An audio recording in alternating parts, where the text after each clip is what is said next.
can do today. And I think I want Fredrika to reflect a little bit on, what we can do now, what the industry should be doing right now, so that, we get on the best possible climate change curve, right? I mean, let's forget what it might look like, what degree it is, right? So what can we do now? The most important things that we need to do now is really to take full responsibility and accountability as businesses and set targets in line with the science, targets in line with IPCC's 1.5 pathway. There are many companies saying that this cannot be achieved. They're pointing to the science-based targets, for example, which means that, if there's not a standard for your industry in the science-based targets initiative, you can wait with setting targets. And what I really would love everyone to understand is that we have the ability to set targets based on IPCC's science. So that's what we have done at Polestar. We have allocated a budget for ourselves that will enable us to only emit as much as we are allowed to if we take our share of the carbon budget that the world has left. And that means that for all of the coming programs that we are working on, and also our current ones, we have clear broken down CO2 targets that we cannot go above. For example, on Polestar 2, the car that we currently have on the market, we also have Polestar 3 now coming in, but on Polestar 2 as an example, we are working every year to decrease the carbon footprint of that car. So we just, in this new model year update, we were able to shave off 1 ton of CO2, bringing it down from 26 tons initially via 25 ton last year and now 24 tons. And that is something that we do because we have set clear targets that our designers and engineers and buyers really can take up as a challenge. And that is what I would love every OEM to do now, to commit really to strict targets for themselves and also to communicate these targets so that other OEMs dare to do the same thing. Then we will see collective action happen. We will not have to set up, huge organizations that can enable collaboration in a very fluffy way and basically just give us the, an opportunity for greenwashing by saying that we collaborate. No, we will instead secure that we have aligned strategies and that we keep up the same pace. And then we can, utilize what Rebecca is talking about, the power of business to really see exponential change within their industries, where we have so many examples to build on. So that's what I would love for everyone to do now, from now in 2022, set strict targets on CO2 in line with the IPCC science. That's fantastic. I think that's very clear, to the point, and we, it just makes so much sense. Along with motivating your, other OEMs, and giving them a mandate, an agenda that they can act on. What you're doing, communicating is what you said, communicating to other OEMs, communicating to the end customer as to what you're doing, what is the carbon footprint of your car, that I would assume will go a long way too. I mean, if I was looking at an EV, and then I would be really thrilled to go down to that level of detail and to understand, is it just, especially coming from India, which is, the energy grid is pretty dirty still. So it would go a long way to know that, even in the manufacturing of the vehicle, all this has been taken into consideration. So how does Polestar, make this information easily available to their customer? Is there like a, or is there like a policy or a mechanism or a directive from the EU or the US, to make this information available? No, we don't have any harmonized standard. And that's also kind of a reason for many OEMs to not do this, because they are pointing to the fact that there is no harmonized way to do this. But when we started developing our first car, we realized, there is standards for how to do life cycle assessments. And you can do that in a very transparent way. You can publish the full methodology of how you have calculated the carbon footprint of your product. So we just decided that is what we would set out to do. So when we delivered our first electric car, Polestar 2, to the market in 2020, we also published the carbon footprint and the full methodology with how we had calculated that, so that consumers and anyone else could see this number and read up on this. We also put out a call to action when we did that for other OEMs to do the same. Maybe not just start a very complicated process of harmonizing our methodologies, but really to just publish their methodologies, because this at least would build the ground from where we could then harmonize. Car consumers, a large share of them actively distrust the automotive industry for very good reasons, Dieselgate and so on. We believe that transparency and being very honest about our challenges, like the fact that an electric car still has a carbon footprint, is key to secure that we build trust with the consumers so that they trust this more sustainable solution that we are offering to them, that they trust that it indeed is more sustainable, and that they have, the inspiration and the information they need to be able to take this leap in their everyday life of switching from a fossil fuel car. That means you need to, build your everyday life based on that type of car, to an electric car. That means that you have to make some shifts in your everyday life. We cannot expect them to do that without really knowing why they are doing it. So that's our whole take on this. And we've only gotten positive response. We only get positive feedback on this type of information from customers, media, all kinds of stakeholders. So it might seem like a daunting thing to do for a lot of OEMs, but I can really encourage them and say that it's going to land well. Full honesty always wins. Yeah. Agreed. It can be difficult, but I think that goes a long way. I just want to quickly come back to Angela and ask her. She's set a legacy as a transport champion for the UN. If I was going to ask you, what would you like to see between 2022 and when we meet again at COP next year, right? What would you like to see for the high-level champion to champion as a cause? What would you leave them to think about? The wish list is very, very long. I would hope that negotiations, well, here, right now, but also during the full year until we meet again at COP28, I'd hope to see governments come together to figure out what they can do to enable this transition, what needs to be done. I would wish the negotiations would be focused on solutions, because there are so many solutions coming from the business community, from NGOs, not only about framing the problem, but just find the solutions and find the ways to scale them and to implement them. And then finally, I would love to see the manufacturers come together, sit down at a table, obviously with lawyers present, so everything is the way it should be. But I would love to see the manufacturers sit down at a table and say, okay, we don't need to agree on everything. We don't need to agree on end of ice. We don't need to agree on much. But can we agree to invest together in charging infrastructure? Can we agree together to harmonize,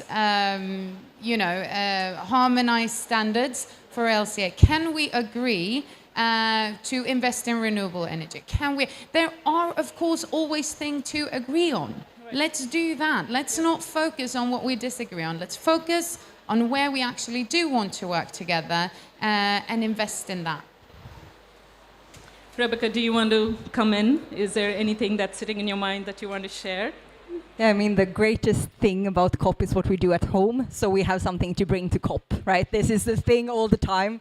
So I think what we really need to do to a much larger extent is to use sustainability science as a blueprint for innovation. And it's a great example to not just talk about EV, but like, what does science say? Science says we need to be fully climate neutral. Okay, then a car needs to be fully climate neutral. Then we also need to work with biodiversity and all of the planetary boundaries to a much greater extent than we are doing today. And of course, that's not part of COP, but at home, this is what we must do, right? UN did this survey, 400 large corporations of like, which SDGs do you work with? 2% were working with biodiversity, and we know that is even worse out there. So we need to work with going fully climate neutral. We need to work with regenerative. We need to work with fully circular. And we know like these three must be the basis of the innovation work we do at home. Yeah. No, absolutely. You hit the nail on the head. I think we're right about time now. So I'm going to just try to sum up everything that I've heard from these three amazing women. And thank you for having me as a moderator on a full woman panel. It's always a pleasure. Always the right energy and vibes. So if I can, what I'm going to take away from this is we've come a far way, but I don't think we can be complacent right now. There's still a long way to go. We cannot take a breather. We need to act now. We need to break down the targets into more achievable between now and 2040. We need to be transparent. We need to communicate effectively with our competitors. We need to communicate effectively with our consumers so that we can get innovation and we can work towards better solutions. And today being Solutions Day at COP, it can't be like, more, feeding into the rest of the day and your thought processes is, how we can build those solutions for a better and brighter future. So that with that, I'd like to thank everybody who's been listening here in person and also virtually. And thank you, these amazing three women. And thank you, Fredrika, for joining in virtually and giving your excellent feedback and suggestions and your insights to this as well. So thank you, everyone. Thank you. Thank you. Bye-bye.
Thank you very much to Professor Johan Rockström for your valuable reflections and also for bringing a small window of hope by bringing carefully positivity despite the low expectations prior to the conference. And I can not only agree more with you and also confirm what you just shared, that the stakeholders that are here and that are also here in the Swedish pavilion and of course also in the German pavilion, which is right next to us here at COP27 in Sharm el-Sheikh, they are calling for actions, they're calling for raised ambitions, and they're calling for implementation and better preconditions so that we can scale and accelerate the innovative solutions that we have in place for other countries where they are needed and demanded. And also the companies that are participating here with us in the Swedish pavilion and that are here at COP27, they are on board, as you mentioned, Johan Rockström, and they are backing up the negotiations and aware of that the time is now and that the race is on, and they are ready to collaborate with others, such as the stakeholders in Germany, to together make the green transition the greatest collab in human history. And this is what we've been doing for the last 2 weeks here at COP27, where we've been bringing some of the most front-running companies and stakeholders from public and private sector, academia and civil society to together showcase and discuss best practice examples in the areas of finance and policy and innovations that is needed to accelerate the green transition and to achieve the Paris Agreement. So thank you very much, Johan Rockström, for your valuable reflections and contributions. And also, of course, thank you so much for participating throughout these 2 weeks in our events and important meetings. With that, I would like, of course, to welcome our distinguished delegates in Berlin.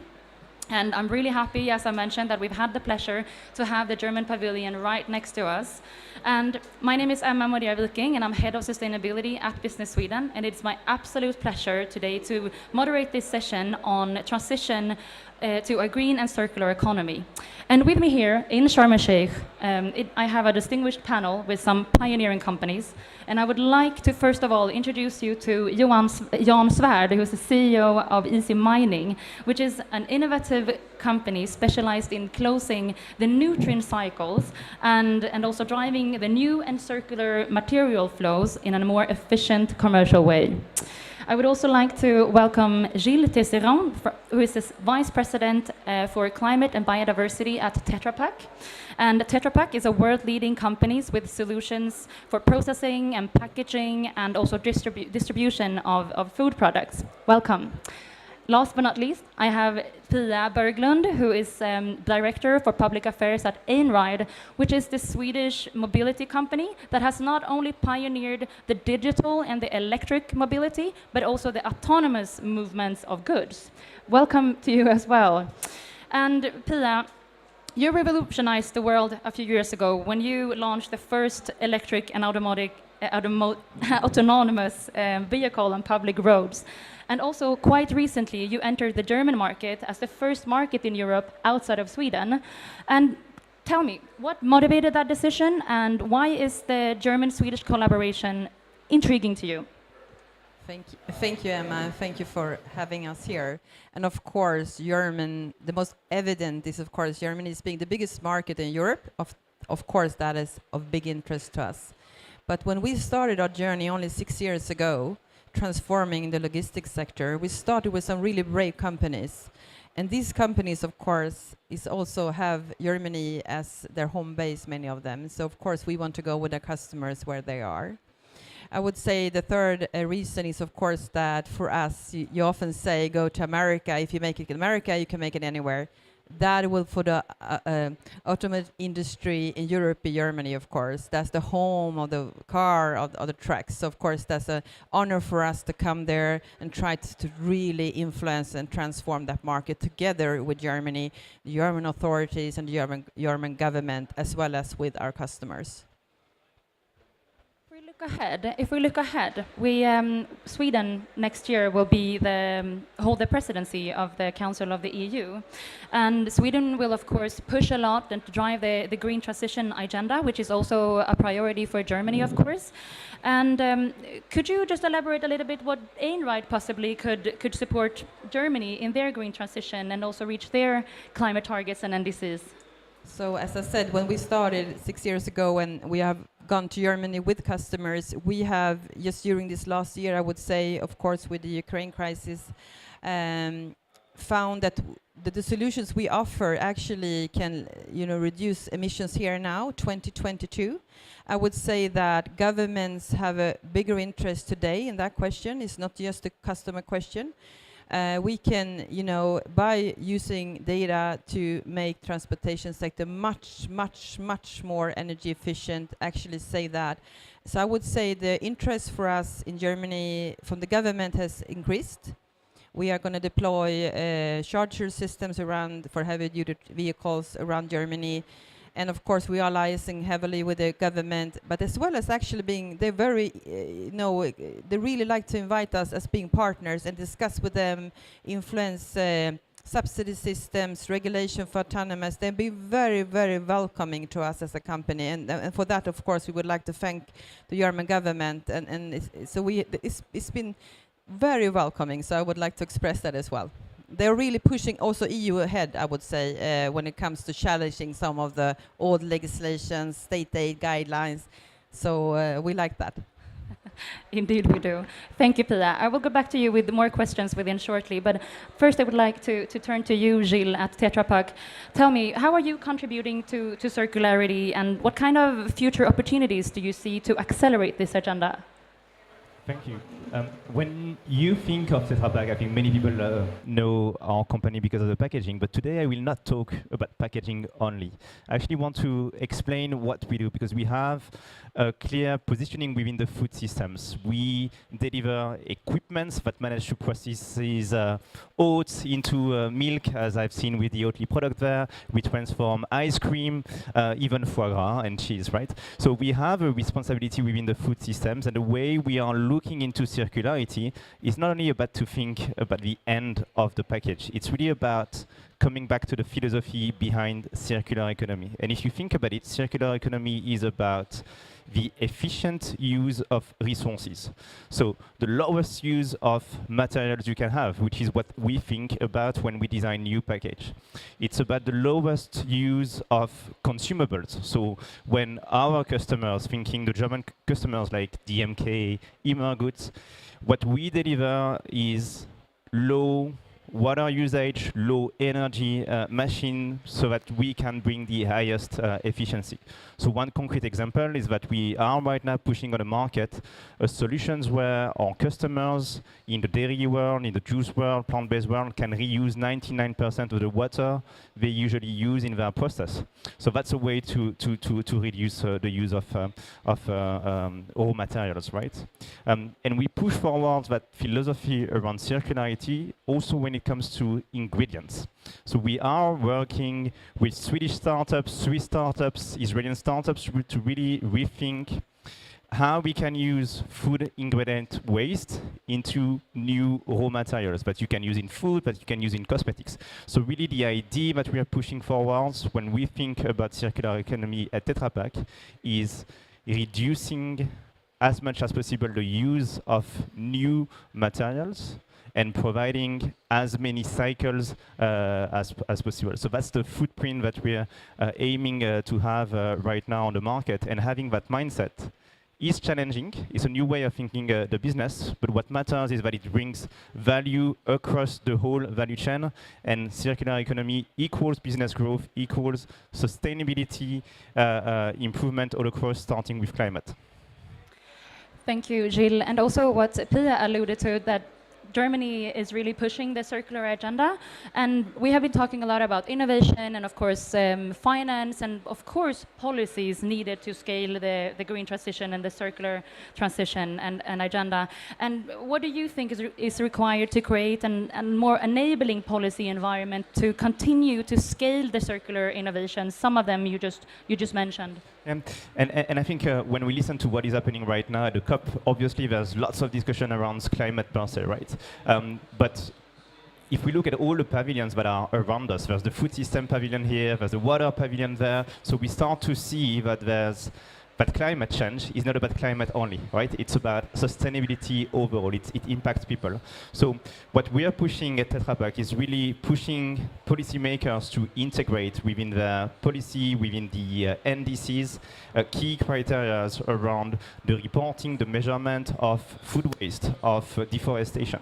So we need to have an encompassing, holistic view of sustainability within the mandatory disclosing and reporting that will apply to big companies like us and certainly the smaller, young, scale-up startups of the world, because disclosing reporting is the best starting way to take actions. So our call to the policymaker is go beyond climate when it comes to the NDC. Thank you so much, Gilles. I would like to hand over to you, Jan. And Germany is a very important market to you. And I wonder in what way Germany has taken the lead in the circular economy within your field. Absolutely, yeah. So easy mining is doing what Mr. Rockström says is the two products that is exceeding the planetary boundaries. One is phosphorus and the other one is nitrogen. And we work with both of those. And Germany has done a really good thing to move on.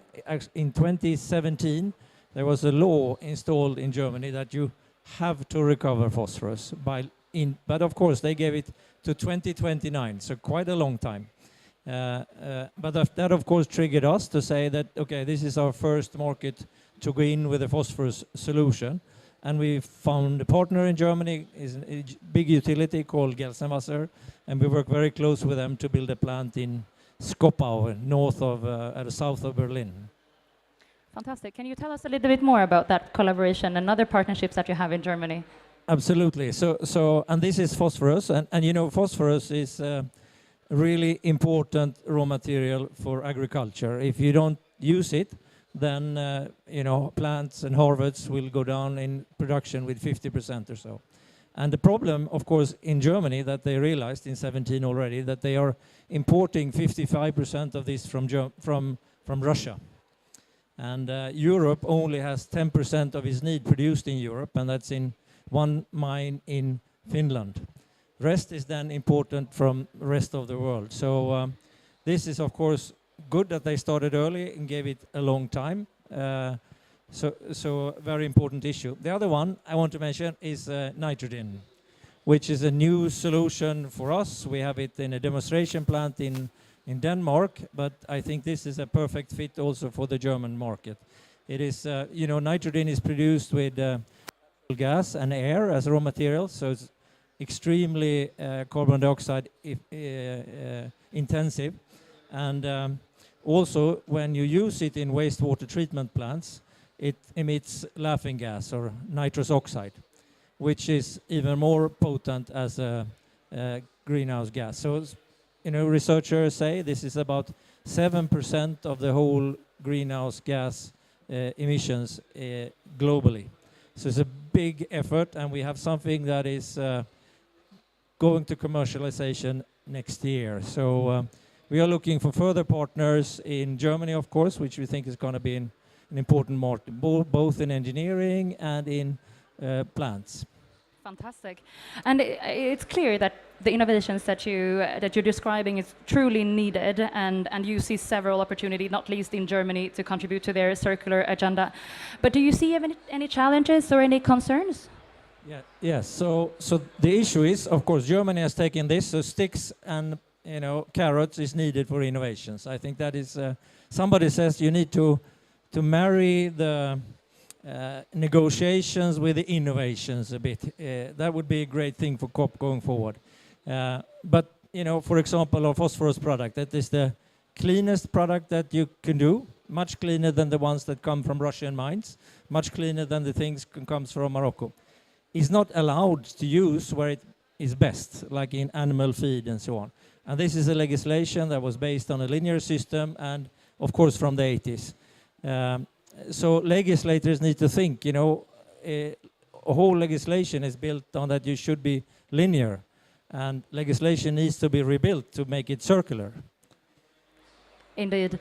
And unfortunately, we are actually closing to our ending on this panel, but also actually on the negotiations taking place here at COP27.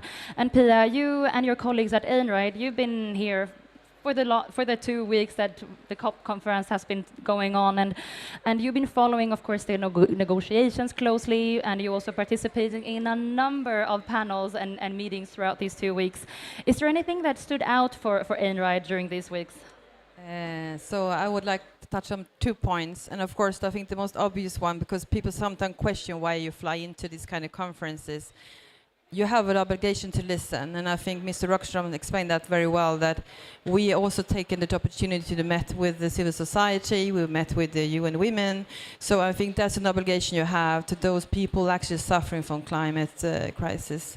The second one I would also like to pick up from his introduction is that someone said in the panel there's an inflation in net zero promises, accountability and delivery. And for companies like Einride that has primary data and work with a digital product, that is actually what we're offering our customers. It's time to hold us responsible, hold us accountable, and customers, investors, governments, NGOs, we need to show on the table what we're delivering. It's no more talking, now it's time to do. Thank you, Pia. And Gilles, what are your reflections from the conference? I would like to build on what Pia just said. I think accountability is key. So if we go back in time, we've indeed seen this inflation of net zero ambitions and 1.5 degree plan from companies, but also from states, right?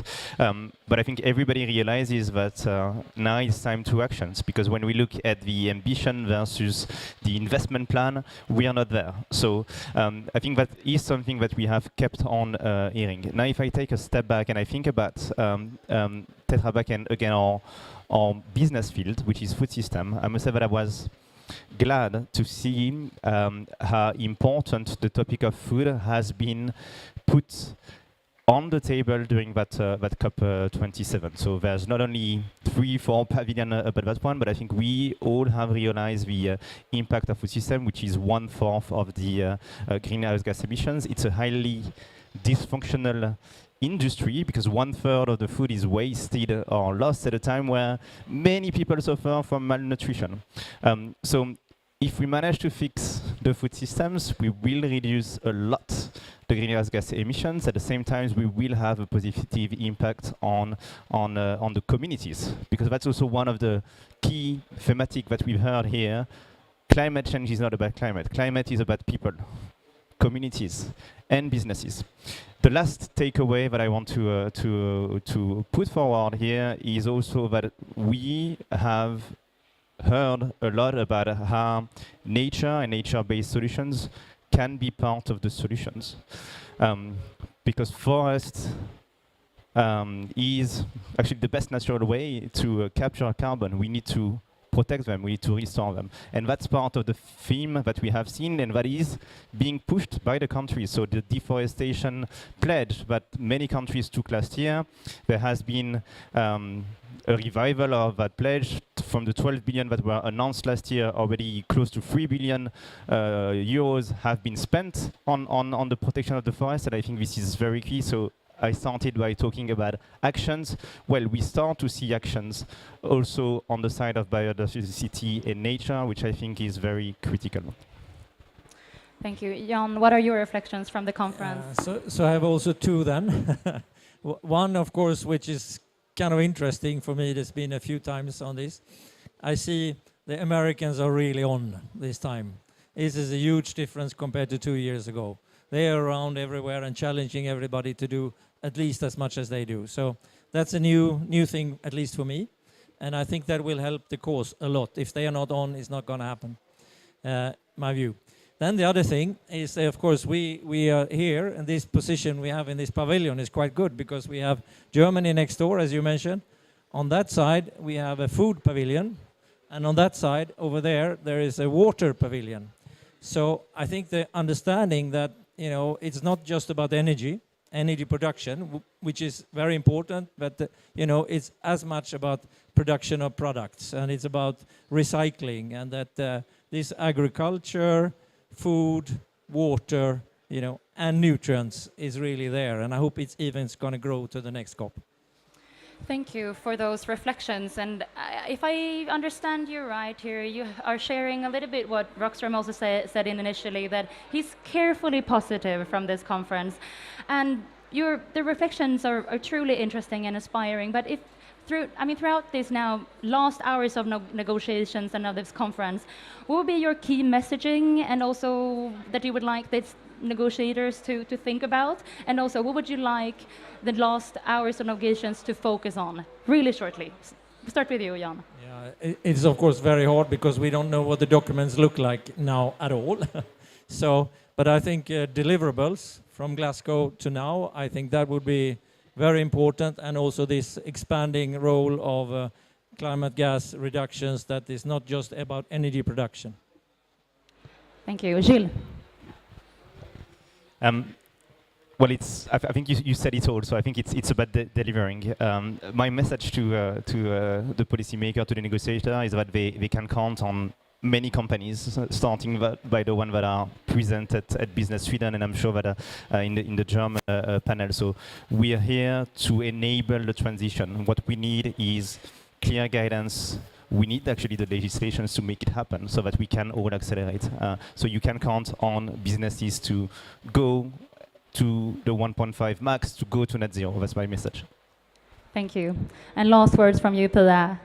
Thank you. And of course, we also touch upon that in introduction, is the funding of those that have a longer way to walk. And I think we have to find a way of solving. It's easy to say we're in a country like Sweden, we can't afford it. I mean, for real. I mean, let's get this together, because everybody's a winner here. Gender, poverty, the planet. I mean, there's no losers. So, I mean, I would act governments, just do it. Just take out the wallet and do it, because we have to do it. It's like there's no other answer than just do it, actually. Thank you so much. I'm a bit angry. No, it's great. No other answers and no other options. And on that note, I would like to conclude this session. Thank you so much for these pioneering companies to participating today. Thank you, Pia Berglund, the Public Affairs Director at Einride. Thank you, Gilles Tesserand, the Vice President of Climate Diversity on Tetra Pak. And thank you, Jan Svärd, CEO of Easy Mining. Thank you, of course, everyone in Berlin tuning into this, and thank you everyone participating in the pavilion here today, and also thank you for the participants joining us from the German pavilion sitting here in the pavilion as well. So with that, thank you so much for participating, thank you so much for these inspiring words, and let's now together pioneer the possible. Over to you, Lisa, in Berlin.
Hello, dear friends. Warm welcome to this event called Opportunities and Challenges of Implementing an Internal Carbon Price.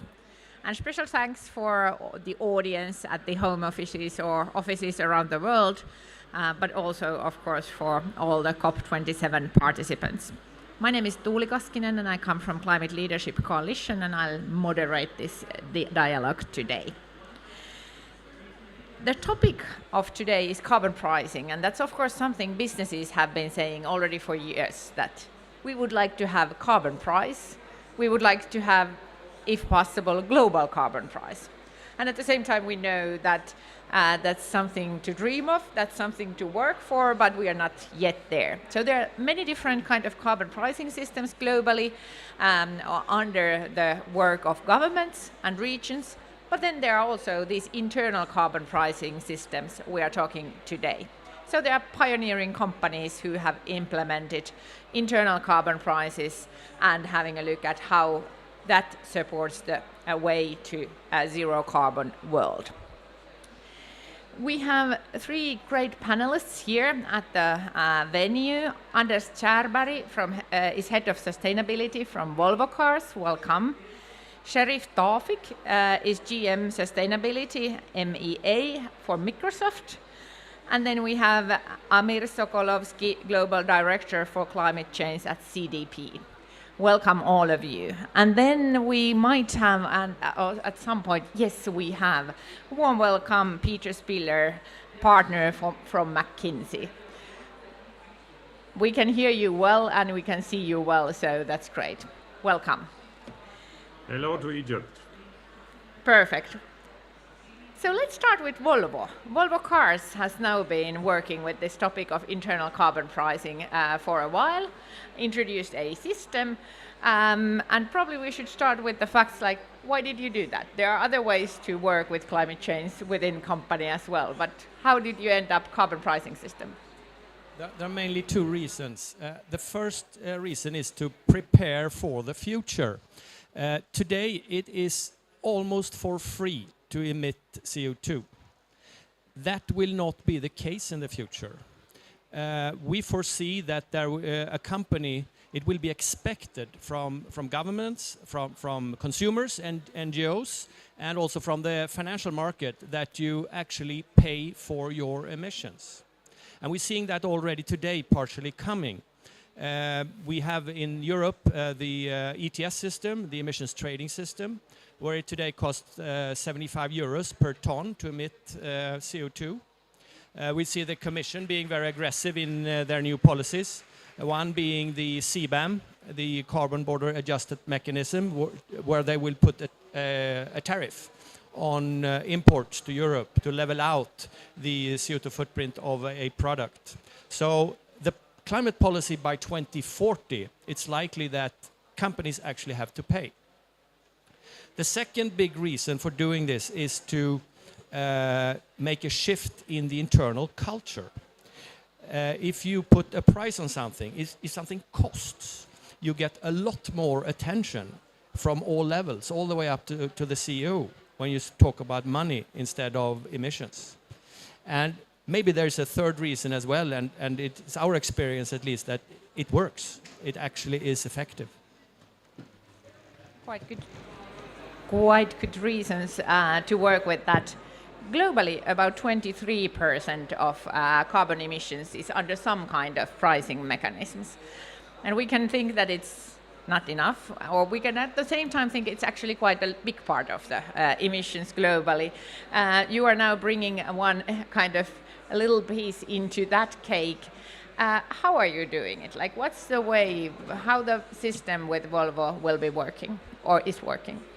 Yeah, you're right. We have about a quarter of global emissions are under a price, and normally that price is very cheap. We have set the price on 1,000 Swedish crowns, basically $100 per ton, and we apply it now initially in 3 areas. First of all, it's in the negotiations with suppliers. We actually calculate their CO2 footprint of the product they offer we factor it into the price that they are offering. The second area is in car projects, where we adjust the profitability of the car project based on its CO2 emissions. So cars that appear to be very profitable, large SUVs, have a bigger CO2 footprint, then they are, that profitability is adjusted versus a small car, which may be not so profitable, but it has very low CO2 emissions. And the third area is in investments. It's a mandatory component when you decide on investments above $10 million. So that's the 3. And actually your own price is going above the levels even suggested by World Bank, OECD, IMF. They are going around $75 in their suggestions or recommendations. So in that sense, they're doing well. Then there is another company which has been working with this even longer time. Microsoft started their own system already 2012, you said? So it's 10 years anniversary this year. So loads of experiences. How is your system working, Sheriff Tawfik? Sure, thank you. So we started this carbon fee, as you said, in 2012. So over a decade leveraging this system. Initially, we wanted to land accountabilities on different business units first, also incentivize the reduction and fund our removal engagements. So we landed this as an internal fee that each and every business unit, so we have the cloud, the business unit that runs our data centers. We have the gaming business unit that manufactures Xbox and sell it to the consumer. We have the devices business unit that sells the Surface devices, as well as our consumer and market and sales organization. So each business unit would pay for a central procurement the fees that is equivalent to the carbon emissions that each business unit was responsible on. Initially, we had this for only scope 1 and 2 and the air travel. And 2 years back, we decided to include all scopes, so all emissions across the 3 scopes. When we set back in 2012, it was a flat fee, roughly $10 in 2012. But 3 years back, we adjusted it to be multiple thresholds. So we have it as $15 for electricity, $100 for the aviation, for the travel, and $8 for everything else. This is below the market price of removal. Having said that, from an economics point of view, it's aligned with the availability of the supply in the market, because the supply of offsets in the market is very limited. So that's why we adjusted the price internally to make sure that we just pay for what we purchase in terms of offsets. And again, it helped in landing accountability. To your point, when you have a dollar association, then business leaders for each and every business department would be much more accountable for their emissions and much more incentivized for reduction. And for the remaining, we use the central procurement to purchase offsets from the market on that. So when you traveled here, your division will pay to the central unit, who will then buy some credits? $100 a ton. Okay. So these are actually quite different type of systems, these two.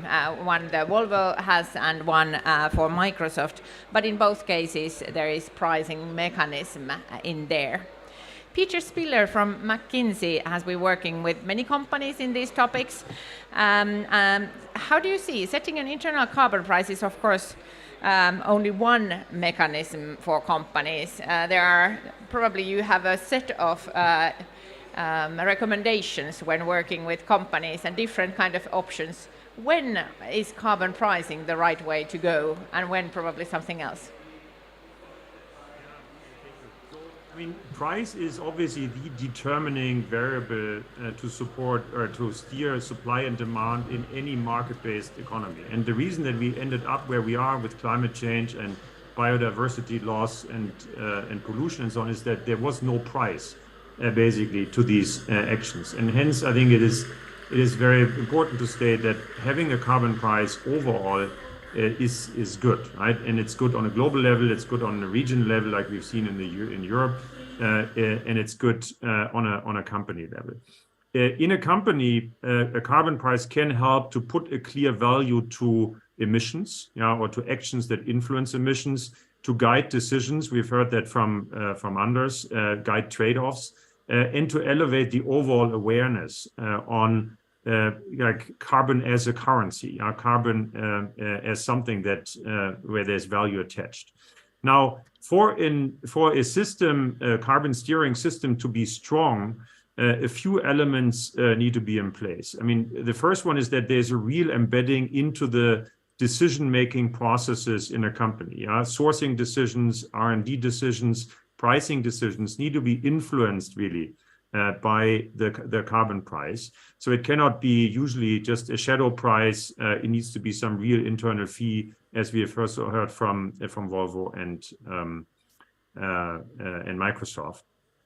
It also needs to reflect the actual abatement cost. So if the price is too low or it's not differentiated enough, then it just cannot unfold its value. And at the same time, it needs to be simple, and understood. Otherwise, a carbon price is not embraced by the organization. Now, there's obviously other measures as well. Simple KPIs. The amount of carbon that you're willing to accept with a ton of steel, or carbon targets for new products that you're developing that can only kind of be below a certain threshold. What we typically see is that all these different carbon steering mechanisms come together. Ultimately, the most important element is that this notion of carbon having a value and a cost associated with it is really embedded into the decision-making, into the mindsets, into the actions of the people. And a carbon price is for sure one of the primary mechanisms to achieve that. Thank you very much. Very insightful. If you compare companies, in what kind of situation a company should and could have a look at carbon pricing as a emission reduction mechanism, and when would it be something else? So I think like for any company, internal carbon price actually makes sense to think about. If you are and you, as I said, right, you always want to build other KPIs on it, also leading KPIs that basically help steer the decision making in the different functions. When you are on a net zero strategy, you may explore not just the carbon price, but even absolute carbon budgets that you give to in a car industry example to a car project, or to any other product that you are launching, because ultimately the price is a somewhat indirect steer to something that we want to achieve here, which is like net zero and total reduction, absolute reduction of the emissions. So other mechanisms like absolute budgets, carbon budgets allocated to functions, to projects, to kind of activities, maybe even a better means to reach net zero for companies that have set an absolute net zero target. Thank you. Actually, this question of budget, carbon budget or cap, is quite important when talking about carbon pricing. From the kind of public sector systems, we know that, for example, EU ETS is based on cap, and that's why the price has found its kind of right level. And at the moment, EU is even go below the original cap, and that's why EVP Timmermans just announced that they will be able to reduce their global target with 2%, which is actually quite a lot. But coming back to companies, Amir Sokolovsky, you work with Carbon Disclosure Project, and you see a lot of reporting, how companies then report back after these actions. How carbon pricing is seen in this reporting part? First of all, thank you for having me. Second of all, I just do this quite quickly, usually when I'm on a panel. Who here knows what CDP actually does? Because I think that's... You'd be pleased to know that's a significantly higher percentage than most panels I've sat on. So for those that don't, CDP is the globally largest collector of self-reported environmental data.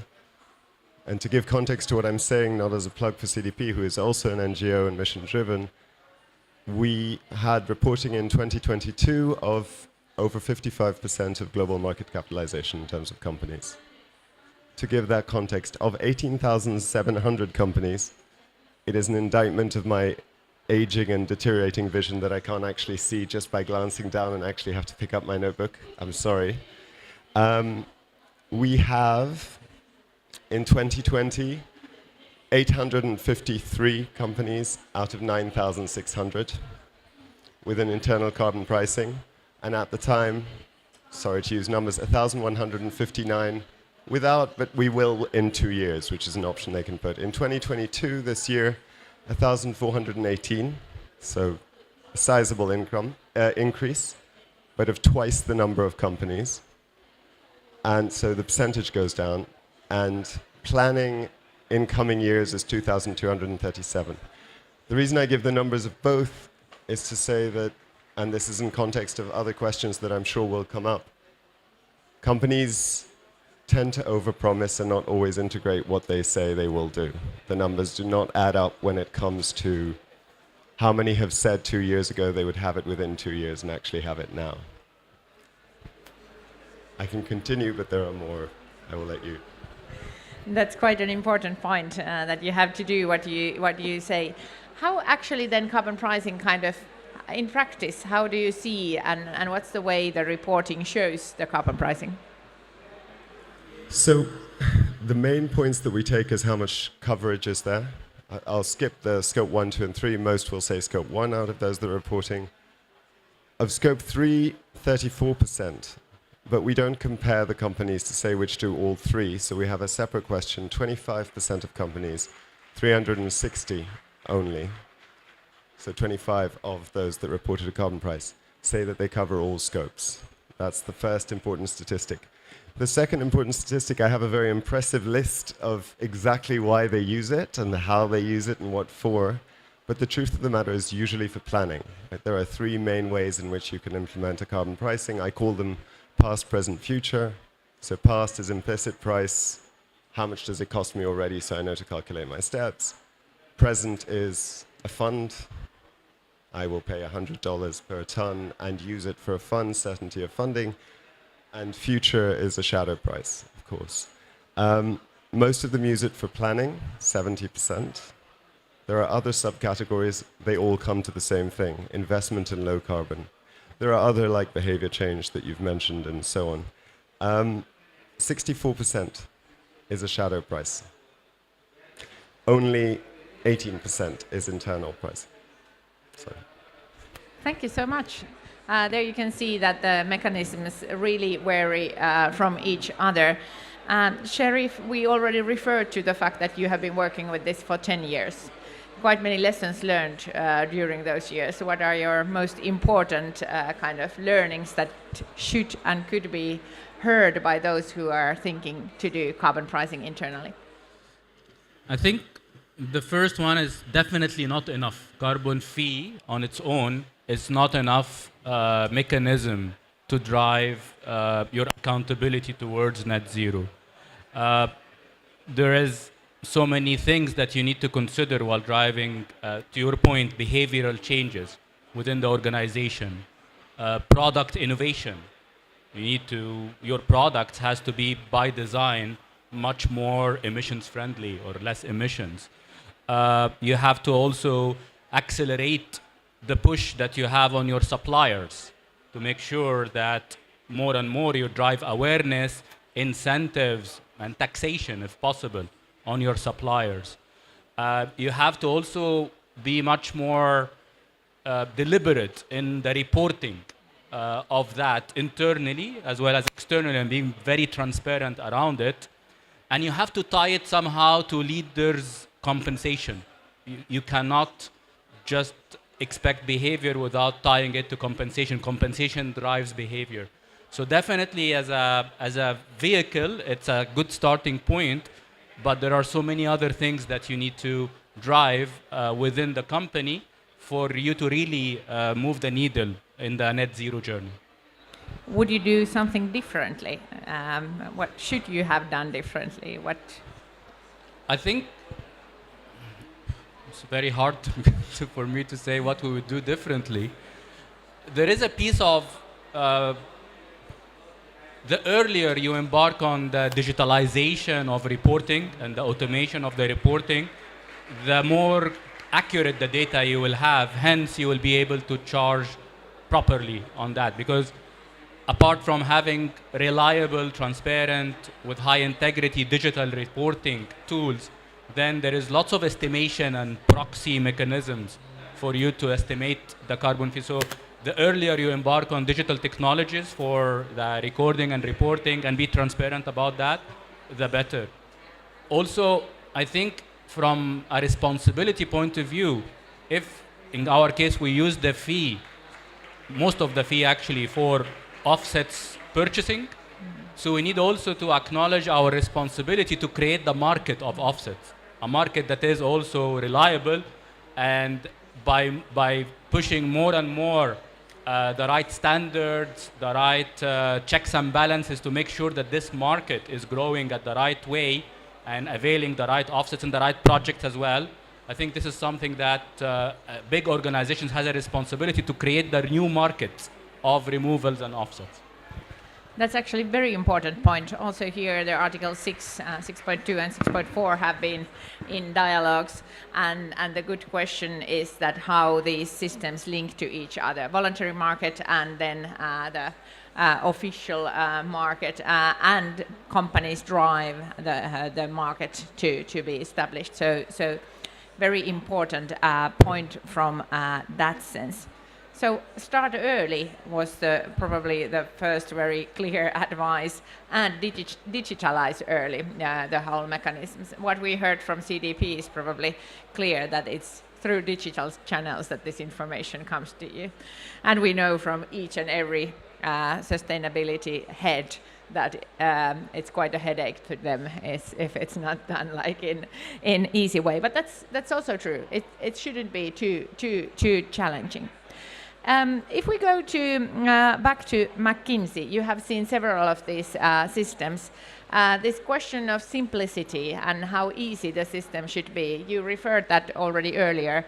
How is it made in a way that it's at the same time robust and working and implementable, and also creates impact, but it's somehow easy to and simple to implement? Mm-hmm.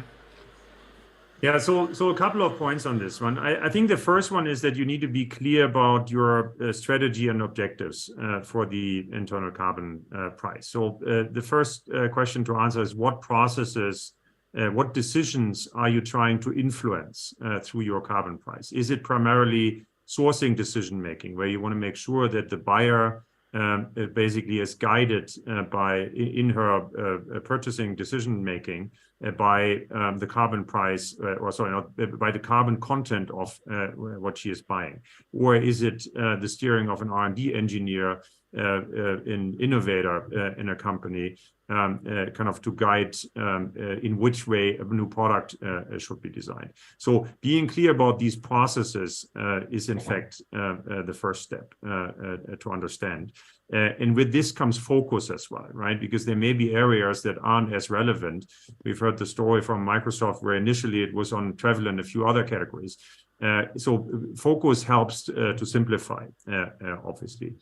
Then the next decision is around how strong do you want to make the system, right? And obviously, the stronger you make it, the more you basically steer directly with a with a fee and embedding processes around, rather just using it as a shadow price for information, yeah, the more kind of complex it gets, and the more like embedded it is in the systems, and hence also less simple it is. At the same time, this is where impact is coming. So there is a bit of a trade-off for sure between simplicity and effectiveness of the system. There's one other important notion around, are we actually talking one carbon price or actually a differentiated carbon price? And obviously, again, a differentiated carbon price is more complex. It's less simple than having just one single carbon price of, for example, 100 euro. I think this is something where companies need to really understand the marginal abatement cost curves, yeah, the abatement cost of different measures that they can take. And take the example of an automotive company. For the sales department, the abatement cost is very, very low, right? They basically have to put new EVs on the street, additional EVs, and they can meet their targets, so to say.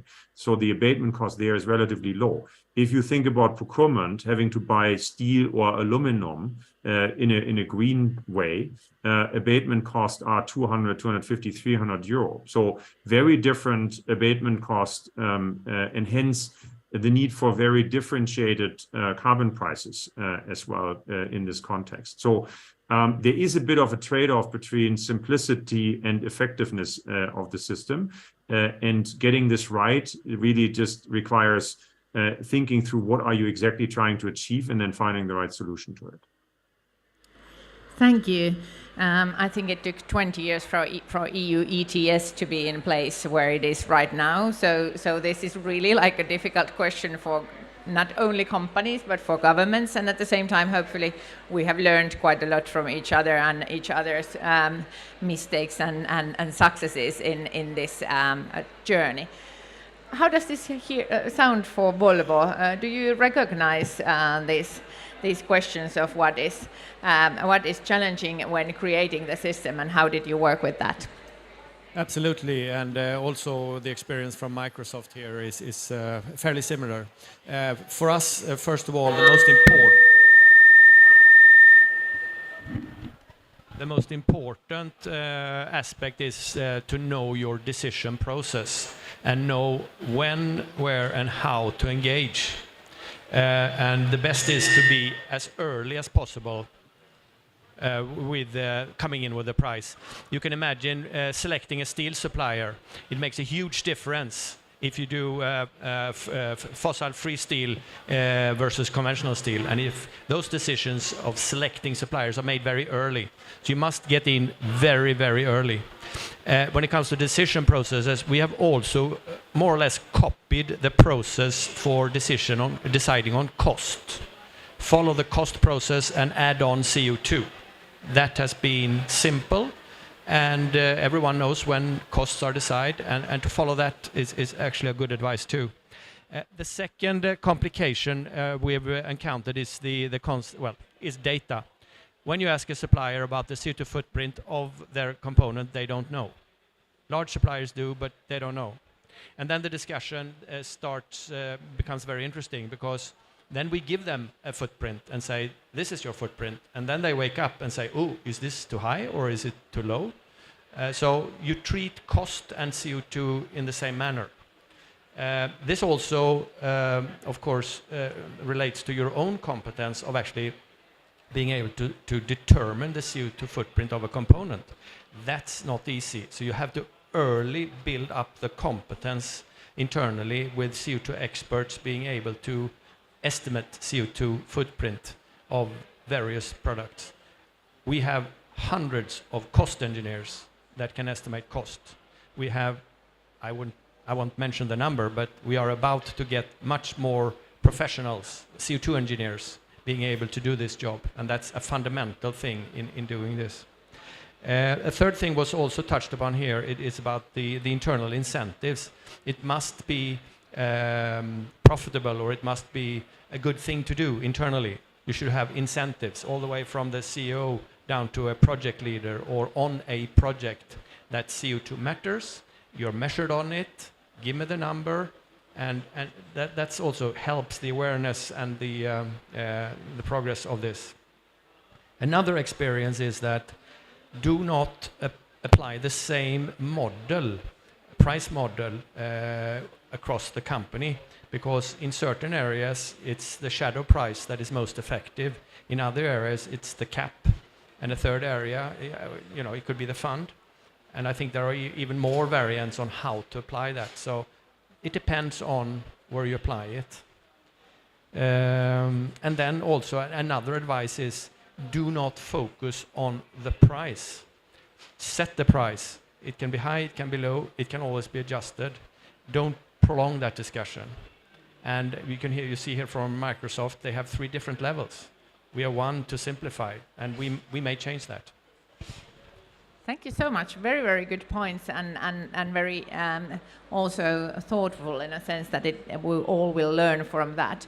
This data is a good question, and I think for big corporations it's a bit easier. You have get used to, and they are forced to do that in many ways.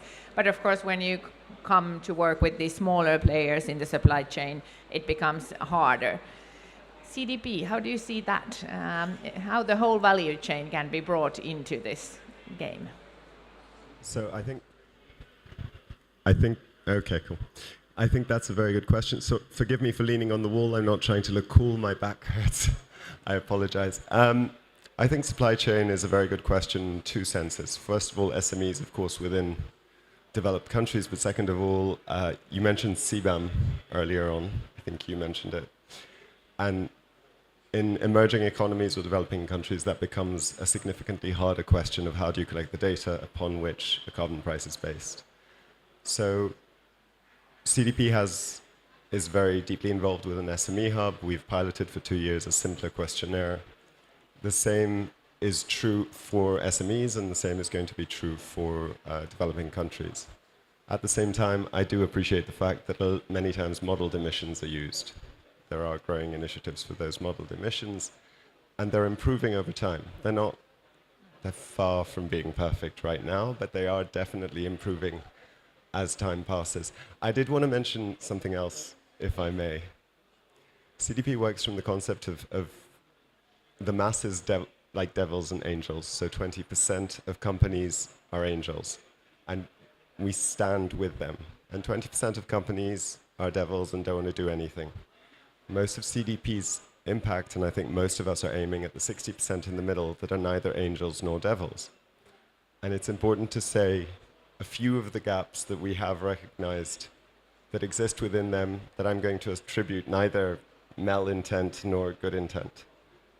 73% of companies indicate that they assess risks and opportunities from climate change.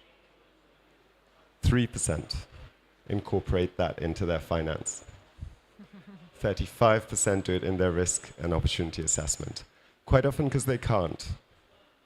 And that's an important question to ask. I also, if I may, and you can say no, would like to comment on a few other things. So everything said here is entirely true. I just want to bring some of it together. SBTi Net Zero Standard discusses a mitigation hierarchy. All 3 of you have alluded to it in one way or another. It's wonderful to have an internal carbon price as an initial, this is how I'm showing that my governance of climate is implemented. But for the more sophisticated that are not yet Volvo and are not yet Microsoft, we have to keep stressing, it becomes a dangerous screen. We have to keep stressing that there is a requirement for governance, that we don't want to see, even if it's $300 that we put in place, we don't want to see a place where that is less than what it would cost to mitigate steel. I don't think that's true any longer for steel, but for whatever it may be. There are many other points, but you're making all of the brilliant points that I have written down, which is both annoying and encouraging. So I'll let you get back to it. Thank you very much. Would you like to continue, Volvo? The integration to finance, that 3% actually integrates it to finance. In the European Union, we are seeing now directives coming out on corporate sustainability reporting, which is going to demand much more from big companies on doing this reporting and actually connecting it to finance. The intent from the Commission is to make financial reporting or a sustainability reporting on par with financial. So that we're going to see much more of, and the documents are coming out as we speak. Thank you for bringing this whole finance point into the discussion, because of course why carbon pricing is done, because we want the finance to flow into the right places, and especially in Europe we now know that actually public sector has done quite a fair share on this finance side. The whole green investment package launched in EU is quite remarkable, and now the question is more like where the private money is, and in that sense this is exactly the topic. But please, Microsoft, did you wanted to comment on this, Terry? It's kind of building not only finance but also partnership with the finance department in this journey is crucial. So going back to the point, without the right equal partnership from the finance unit. This is one of the lessons learned also, is you need the tone from the top of the organization to drive this in terms of accountability and incentives, and you need full-on partnership from the finance department for this to be integrated in the reporting, integrated in the systems. So without the partnership of the finance department, not the finance as a topic, this thing will not see success within your organization. Thank you very much. Yeah. A tone from the top, absolutely fundamental. At Volvo Cars, it was the CFO who in 2 minutes were convinced. Let's do it, no problem, one price, let's go. Very important. That's how it goes. We now go to the question of Scope 1, Scope 2 and Scope 3. We already referred to that a little bit, but for the audience, be ready, you will have your time for questions as well. But what if we start from the McKinsey side? This question of should one include Scope 1, Scope 2, Scope 3, and in which ways? What are the examples you have been working with, and how do you think about that? So obviously, in the best case, all scopes are covered by the internal carbon pricing system. And there is ultimately no reason why any of the scopes cannot be covered. What one needs to recognize is that there's obviously different kind of difficulty, levels of difficulty behind this. Measuring Scope 1 and 2 emissions is typically relatively easy, and bolting on decision-making processes that recognize a carbon price in the decision-making is fairly easy. It's when you decide a new energy supply, if you drive for a PPA. If you think about Scope 3, this obviously gets a lot more difficult. And again, there's Scope 3 categories like travel and others that are probably more simple to administer than others. For example, the first category, which is purchased materials, where you basically have to get to grips to any sourcing decision that's being taken. So number of decisions, decision complexity that you actually want to influence through the carbon price is a key driver for like the complexity of the total system. And what we see clients do is they obviously start in the more simple areas, and this is typically in Scope 1, Scope 2, for example, in travel on Scope 3, and then they move successively into all areas to eventually cover also fully Scope 3. Thank you. Microsoft has obviously worked mainly with your own emissions. So, Sheriff Tawfik, how do you comment on this? Yeah, very important comment, because to his point, once you decide to include Scope 3, not only the complexity involved will be something that you will have to go through, but also the time delta required for you to collect the accurate data from Scope 3. So in our case, actually because of our decision to include Scope 3, now the carbon fee is paid actually almost 2 years after the actual scopes, because it takes time for us to accurately, as much as possible, collect and conciliate the Scope 3. So actually on 2020, the 2020 emissions that are exerted by different business units are paid in a fee in 2022 because of the decision of Scope 3 and how complex it is. So that's one piece. And in 2 years, as you know, reorganizations can happen. Business units changes can happen. And also some of the projects that you would invest in, that's another learning also, like specifically the forestation projects may not be successful. So how you reconciliate all of that. So to his point, the expansion of the scopes has a price on time, on complexity of the administration of the fee itself. Just want to comment, another factor to take into account here is also the size of your emissions in scope 1, 2 and 3. So for us it's 90% scope 3, and that's where we had to start.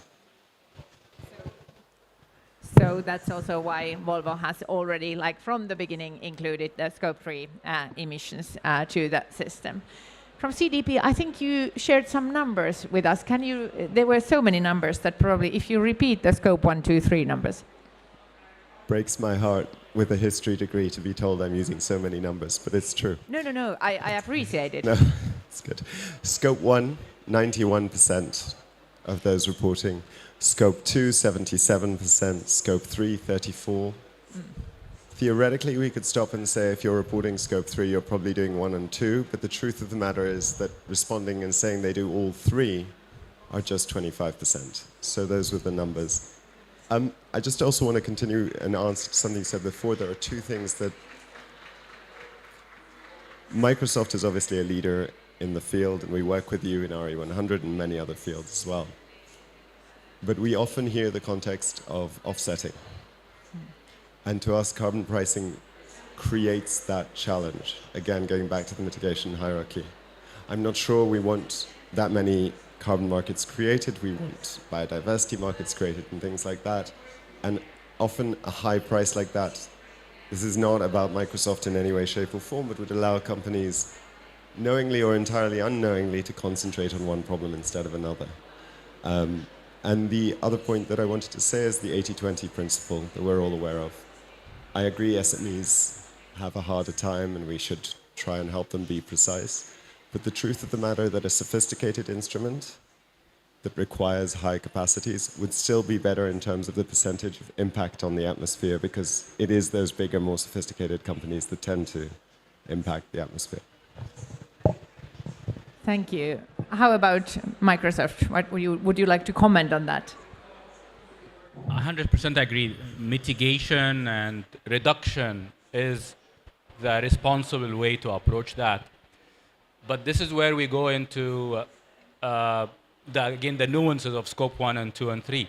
Because you can mitigate as much as possible, so you go scope 1 and 2 completely neutral, or because this is in your control. But as long as the scope 3 represents 90% of your case, it's actually 98% in Microsoft case, 98% is scope 3. So, and you are a global organization. We're selling consumer products all over the world. So there will always be an element of scope 3 that you do not control. Hence, offsetting will still be a percentage, but there is no confusion around the mitigation as a main responsibility. Just wanted to comment on offsetting here. When I started looking into this about 4 or 5 years ago, we noticed that it was really the Wild West on offsetting in the company, where tree planting and stove cooking and very suspiciously oriented projects were approved and marketed. So what we did was basically, we called a ban on offsetting for the time being, to just focus on what we can do ourselves, mitigating our own scope 1, 2, 3 emissions as far as possible. So we have a ban until 2025. And we know that international standards are being developed here to have a standard which everyone can adhere to.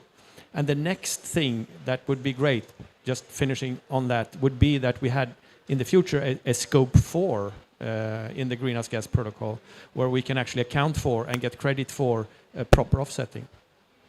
Thank you very much. Actually, my home country, Finland, has announced to be carbon neutral by 2035, which is quite a nice thing to do. And at the same time, I have been thinking, like, is that kind of getting these two things to meet, like emissions and things to meet, is that the main ultimate goal. No, it's not. We know that we have to reduce emissions into zero, and we have to increase sinks and other sequestration methods into as high as we can. So in that sense, yes, there is hierarchy, and at the same time, everything is needed if we want to kind of face the IPCC goals. But I agree that this is also something that has to be kept in mind. Sometimes it's a bit too easy to buy the compensation credits, and their credibility is not in place.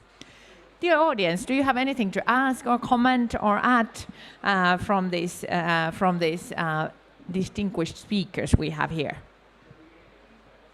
Let's start from there behind. Thank you for the interesting panel. My name is Abdul Baqi, Ministry of Oil of Iraq, Energy Advisor. I'm working for decarbonization now in my country. My question is, we have many projects of high carbon offset potential, like leakage repair or vapor recovery or flare utilization. My question is it possible to work in line with carbon credits from outside Iraq, from Europe, for example? Is it possible to use the cap and the trade that's currently working in Europe and make use of these credits to be used internationally outside Europe? Is that possible? Thank you. I don't know if we have experts in here, but Amir, would you like to start? First of all, my family's from Iraq, so pleasure. I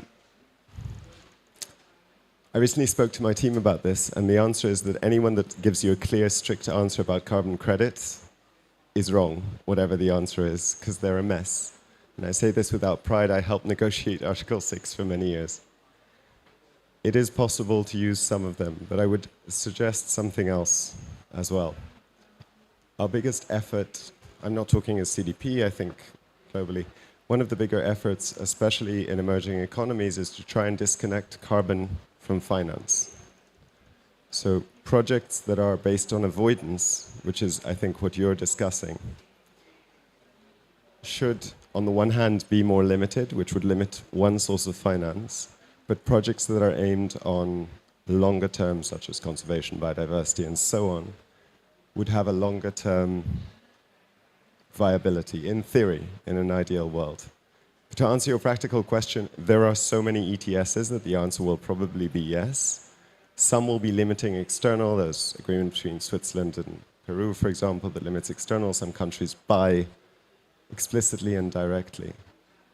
But yeah, the answer is occasionally yes. And it's developing. Thank you very much. Let's take next question from here, front row, please. Thanks. We haven't mentioned too much about the role of governments in this, in national governments. So what do you think their role is in, for example, setting a global price on carbon or ensuring that carbon pricing instruments are aligned, and what can companies do to put pressure on governments to create the right consistent environment for this initiative?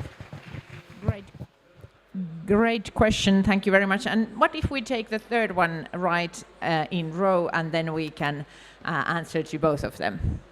But the question of what's the role of governments is, of course, crucial. We'll come back to that soon. My name is Oliw Holm. I'm a lecturer in ecology from Sweden, Umeå University. I wonder, the clock is ticking. The time, do you think this trading will be enough in time? Because we're soon exceeding the risk for climatological tipping points when we got a self-regenerating greenhouse effect. And as long as the price is lower than the profit from continuing these emissions, then, well, it will take too long time, maybe. So I would include the time aspect into this trading of carbon. Thank you. Thank you very much for these both questions. This is about linkages. So first question, how about governments and their role, and how do you see that? And the second one, clock is ticking. We know that it's only few years when we should, during which we should become carbon neutral in many ways. Is this kind of strong enough tool? And what if we started from the home office of McKinsey? So Peter Spiller, what do you think? Role of governments, and then are we fast enough? Yeah, so I mean, I do think that governments play a crucial role in this, and the European ETS system, the carbon border adjustment tax, these are all the right mechanisms, and I'd love to see more countries, more regions basically establishing these mechanisms because it would create a momentum, like a case for many more companies then implement ICPs on their level as well to be compliant and steer in accordance to what the regulator is anyway looking for. Now, what can companies do to foster this? I mean, there's obviously opportunities to influence governments with this regards, but I would hope that governments around the world are incentivized enough. I mean, so many have signed up to the Paris Agreement to actually establish these regulations soon. Yeah, coming back to the time question, so that company or country level, region level steering through carbon prices is actually happening and happening fast. Thank you very much. Amir, if you go on from here, are we fast enough? This is good mechanism, we have learned, it's implementable, but are we there yet? And also linkages to government's work. I'll try and answer both simultaneously. First of all, no, we're not fast enough. I don't think that's only this panel. Everyone agrees to that. The second is the danger of ICP is to do with that. So internal carbon prices are supposed to be an indicator of leadership where possible, and they are. But if they become the only thing that is there, they take away the authority of government. And given that this is a global problem, to a large extent there has to be global leadership on it. I will also say that the SBTI and others do take into account sorry, very tired. Björn Rockström's The Tipping Points. For getting wet. They do take them into account. There is a review constantly what our carbon budget is, takes into account methane, which is one of the most looming ones as well, and how the sinks work. We're not on time, and I think the price should rise accordingly. I think, and I'll hand over to the actual corporates who do this. CDP's methodology, however, in that does link to governments in the end. It says, show us what the best practice is. We will show governments what the best practice is possible, and they will raise the ambition around that. I think. Well, it's already been said, but of course, it's very urgent. I mean, climate change, the biggest threat to humanity, and we are not fast enough. From Volvo's side, we aim to be climate neutral already by 2040, and emissions cut in half by 2030. We are aligned with the Paris Agreement, but we're just one company. And coming then into COP, it was very discouraging to hear about the governments globally, how they have upgraded, how poorly they have upgraded their NDCs, their nationally determined contributions, their plans to mitigate CO2. And the 29 out of 194, despite promising to do so at COP26, very, very discouraging.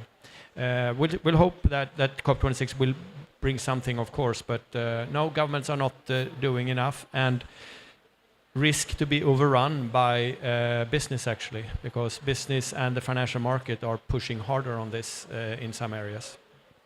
And government? What kind of support do you need from government?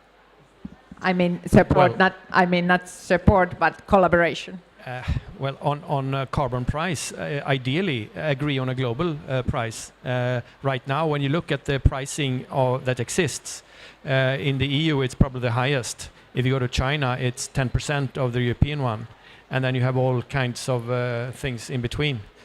A global price. But the reason why it's not happened is because that is extremely difficult to negotiate. Thank you. then to Microsoft and Sheriff, comments on time and government's work. Are we fast enough? Absolutely no.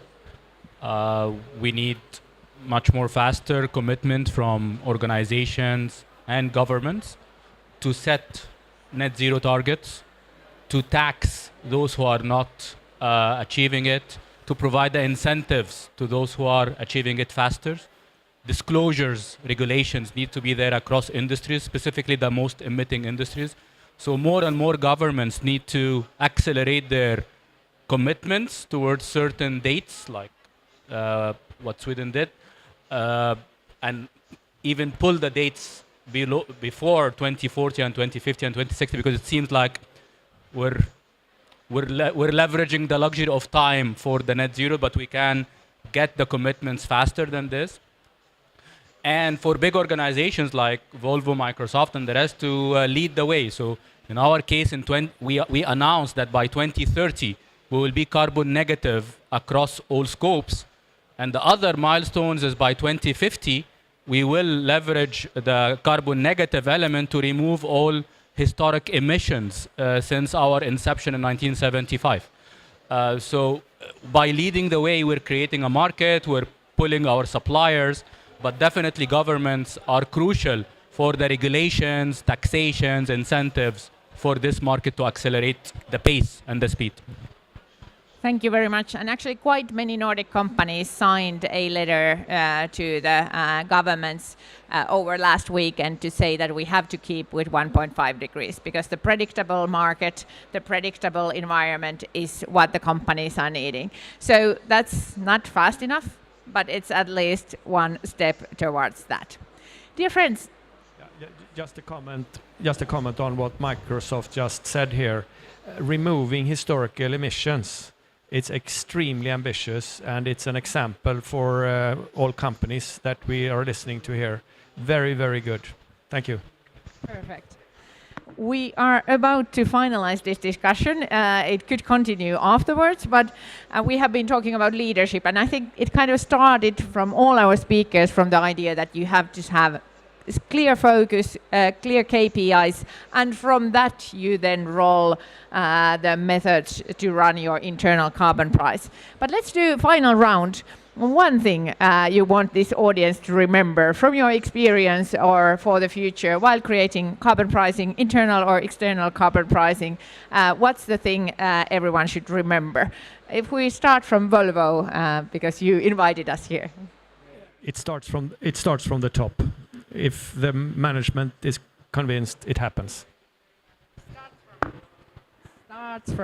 Starts from the top, then Microsoft. +1, it's leadership support, absolutely important, and accelerate the digitalization and the automation and the technology adoption on that. Perfect. Then to let's take here first. Sorry to go. Hello. Yep. Sorry to go slightly to the other side. I would say circumstances are always changing. There's more than one data point. Always, always, always read into the details of every single plan of a culprit that you see. There's a corporate collaboration led by corporates right now in civil society. Civil society needs to use the data as well to push governments. Thank you, Amir Sokolovsky, and then we go to Peter Spiller, McKinsey. Yeah, so my final thought is, carbon is a new currency, and that deserves a price. So my recommendation is get started. Yeah, make it practical. Think about the decision process that you absolutely want to have influence by a carbon price. Define a scheme around it, and then start exploring, start learning. This is a journey, and you better start now to get this right. Thank you so much. Thank you so much. This is a journey. It starts from the top. You have to create focus. You have to create your KPIs. You have to know what you want to see happen. Then you need your strategy into how, and you have to start early because that's the way to go further. I would add one thing, which is benchmark and ask from others. Others are doing the good things and also the mistakes you don't want to do. So that's probably learning from here. Warm thank you for all our speakers. Let's give applause. Thank you.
through Business Sweden's web platform and via We Don't Have Time.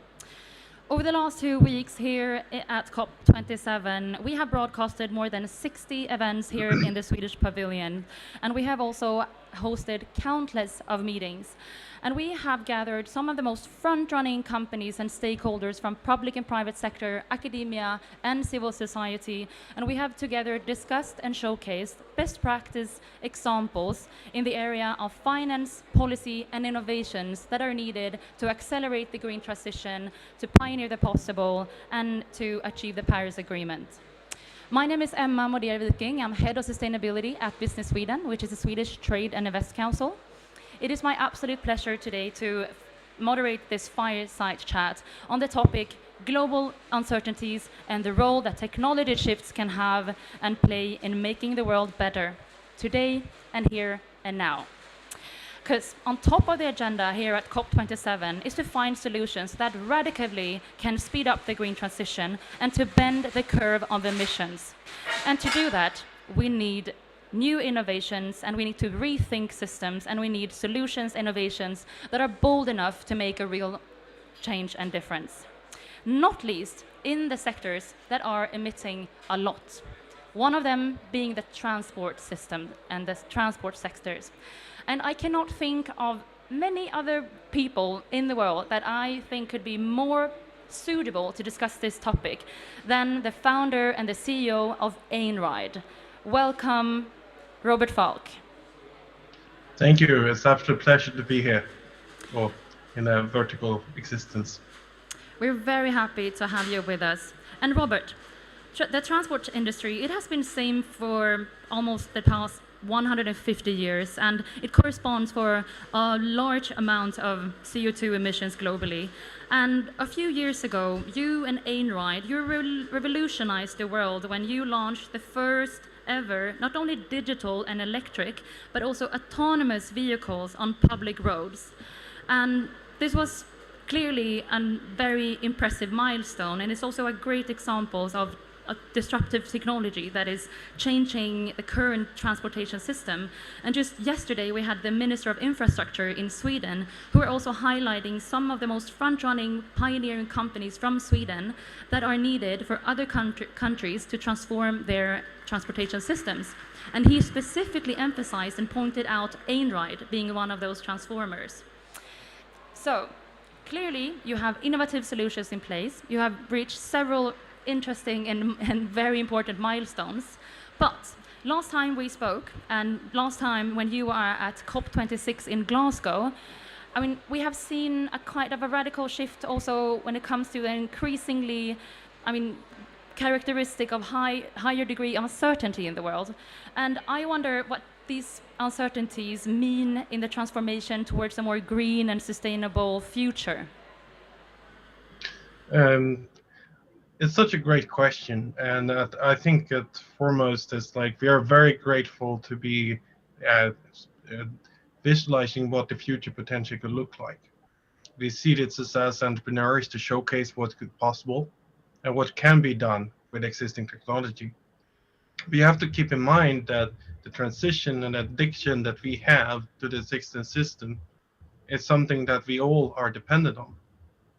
And for me and for us, it's extremely important to keep telling the story of what can be.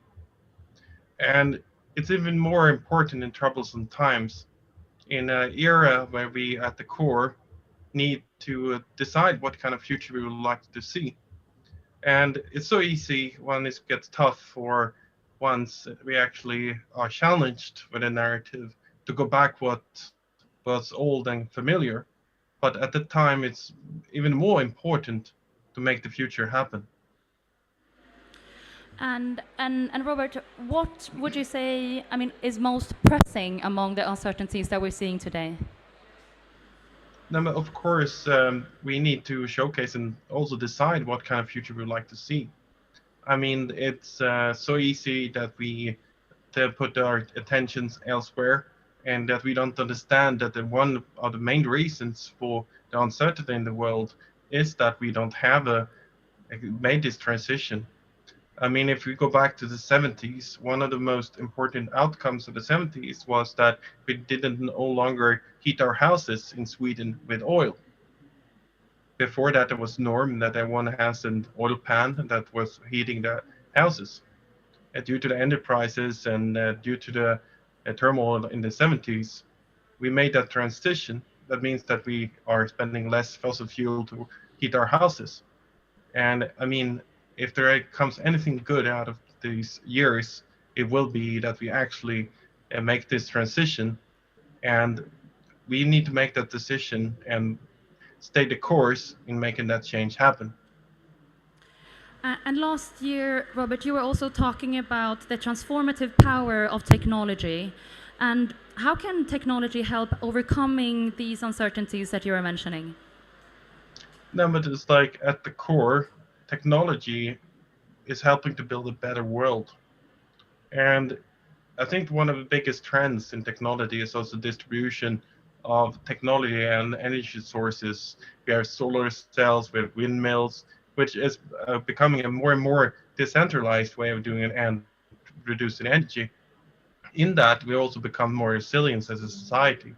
We are not dependent on one or two energy sources. And I think that is at the core something extremely positive for both society, but the world as a bigger picture as well. And you and your colleagues at Einride, you're quite known for challenging existing players, and you also have this disruptive approach to transport, which is truly needed. Yet there are many stakeholders saying that partnership is the new leadership. And when it comes to challenging existing players, would you agree that this is the most important? I think that the most important is making change happen and to getting the results. And I think that you need a focus center. Then there are many forms to make that happen. I think that working together and working with right people with the same ambition is a natural part of any startup or any progress. But I think it's just also we need to keep in mind that we have been talking about collaboration and working and to so to say that it has been a norm for quite a long time. But that's what I really like to challenge with that is that I think it's extremely important that we don't hide behind that. We need to take individual responsibility in making it happen. Indeed. And you have also previously describing the role that innovation have to scale up the green transition, also making the world a better place. But there's also so much that innovators and entrepreneurs such as yourself and also that the companies can do, right? And I wonder what is needed from other actors, such as government and public agencies, academia, and other authorities to support and contribute to this momentum of these technology shifts? I think that each one of them, I think from a society perspective and from the democratic perspective, I think it's extremely important that we as part of the society, as individuals, as voters, we need to keep people accountable and keep the government accountable for having a level playing field. That the ones that want to create a better future, the ones that want to make a change happen, that there are fair and just competitive environment for them. I think that sometimes we are very much working together and hiding behind the collaboration argument, and in that also keeping things as they are. And I think that's a very important role as a society and as of the government is to level the playing field and also at the core decide and look into what we can do new and don't get stuck in old ways of doing things. When it comes to the academia, I think it's even more important that academia is a free place for free thinking, and it's actually where a lot of innovation and progress are born, and they need to lead instead of looking for others to lead. I think that's a very important part of the academic world, that they need to be thought leaders, they need to be provokers, they need to be the ones to challenge and to run for division, try to challenge and create something better. And that you can't do otherwise without telling tough truths and being challenged to existing structures. And I think that's something I would like to see the academia doing more, is to challenge the existing and being free thinkers of how we can solve this, because it's well needed. On that note, here in Sharm el-Sheikh at COP27, have you gotten the feeling that the sense of urgency that you are portraying and also the solutions that you've been describing are reflecting over the last two weeks here during the negotiations? I think it's we come to a very interesting inflection point in my view, that we now, instead of discussing if we're going to discuss it, are at very practically oriented what we actually need to do. Instead of setting goals, we are discussing how it's going to be done. And for me, that is what's needed, because it will never, I mean, politics has its very important part in.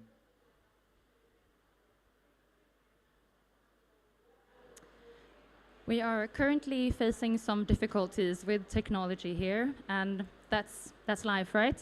We are waiting for Robert to reconnect through the studio in Helsinki, where he's currently attending a conference.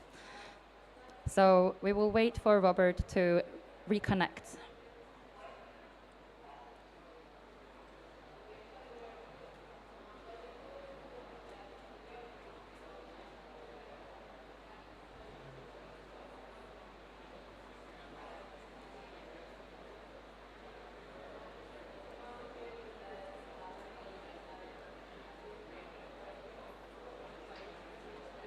Sorry.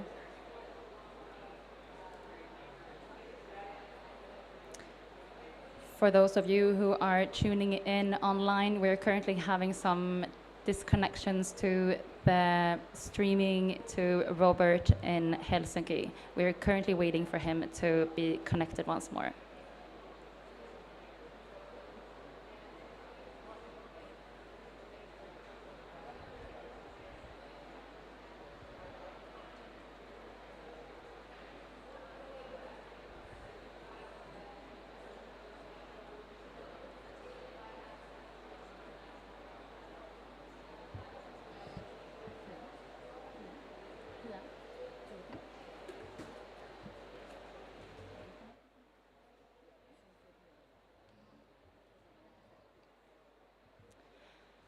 So while waiting for Robert to reconnect, I would actually like to introduce to you Pia.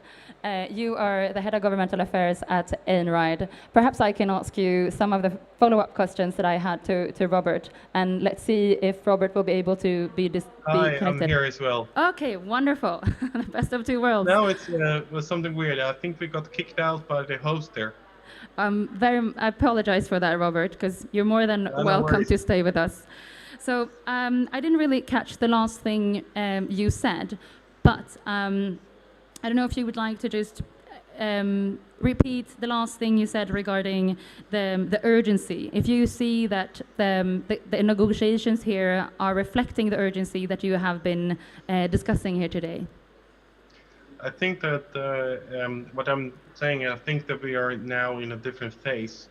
We have a very interesting reflection point. I think that when we previously discussed the discussion, we are now at an inflection point how we solve it. We are seeing more and more and one things that needs to be done.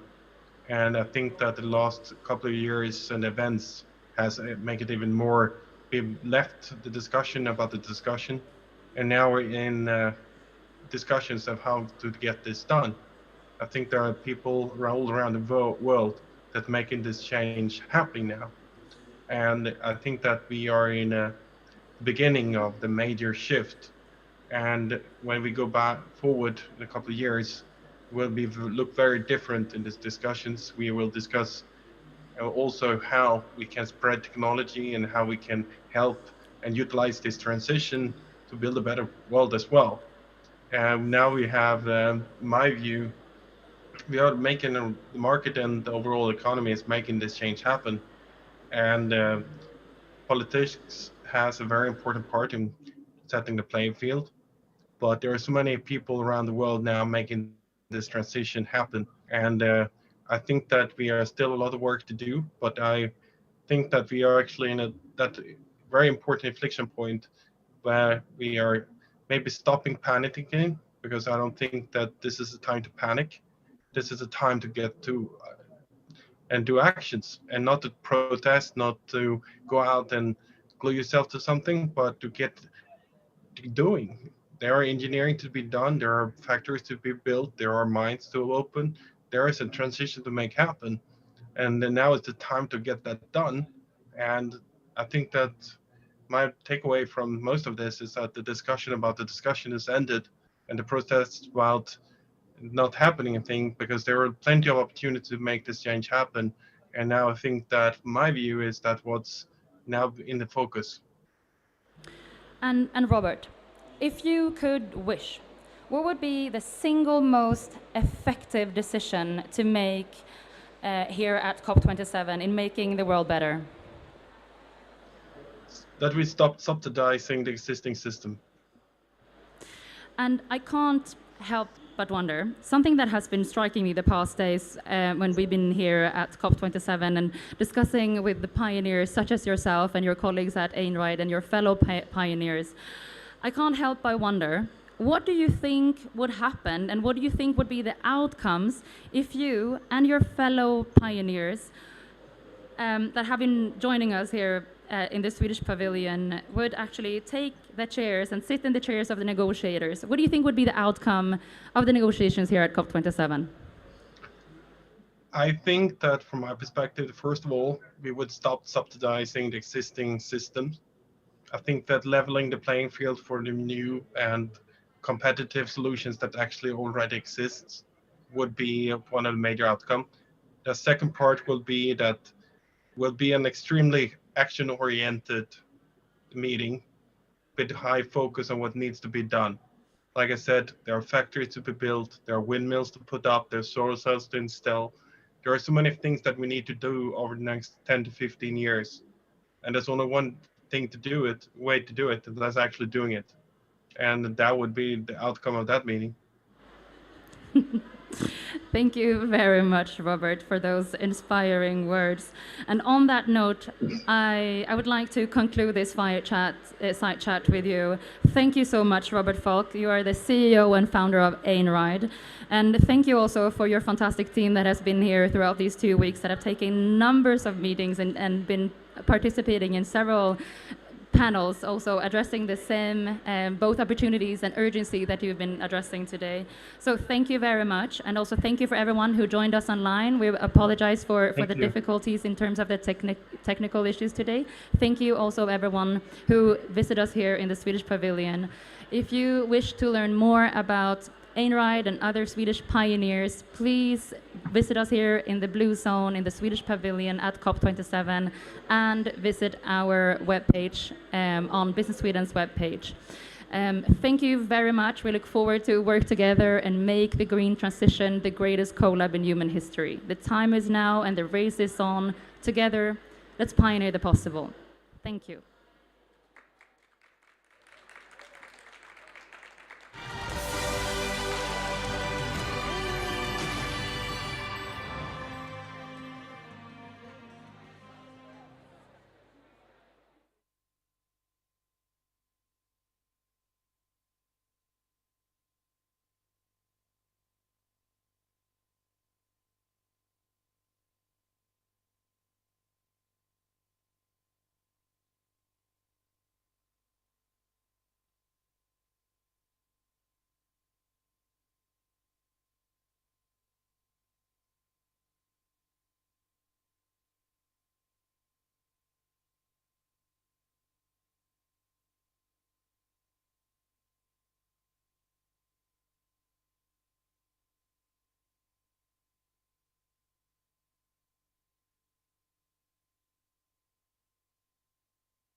Hello and welcome to this session about the role of the financial market in the sustainable transition.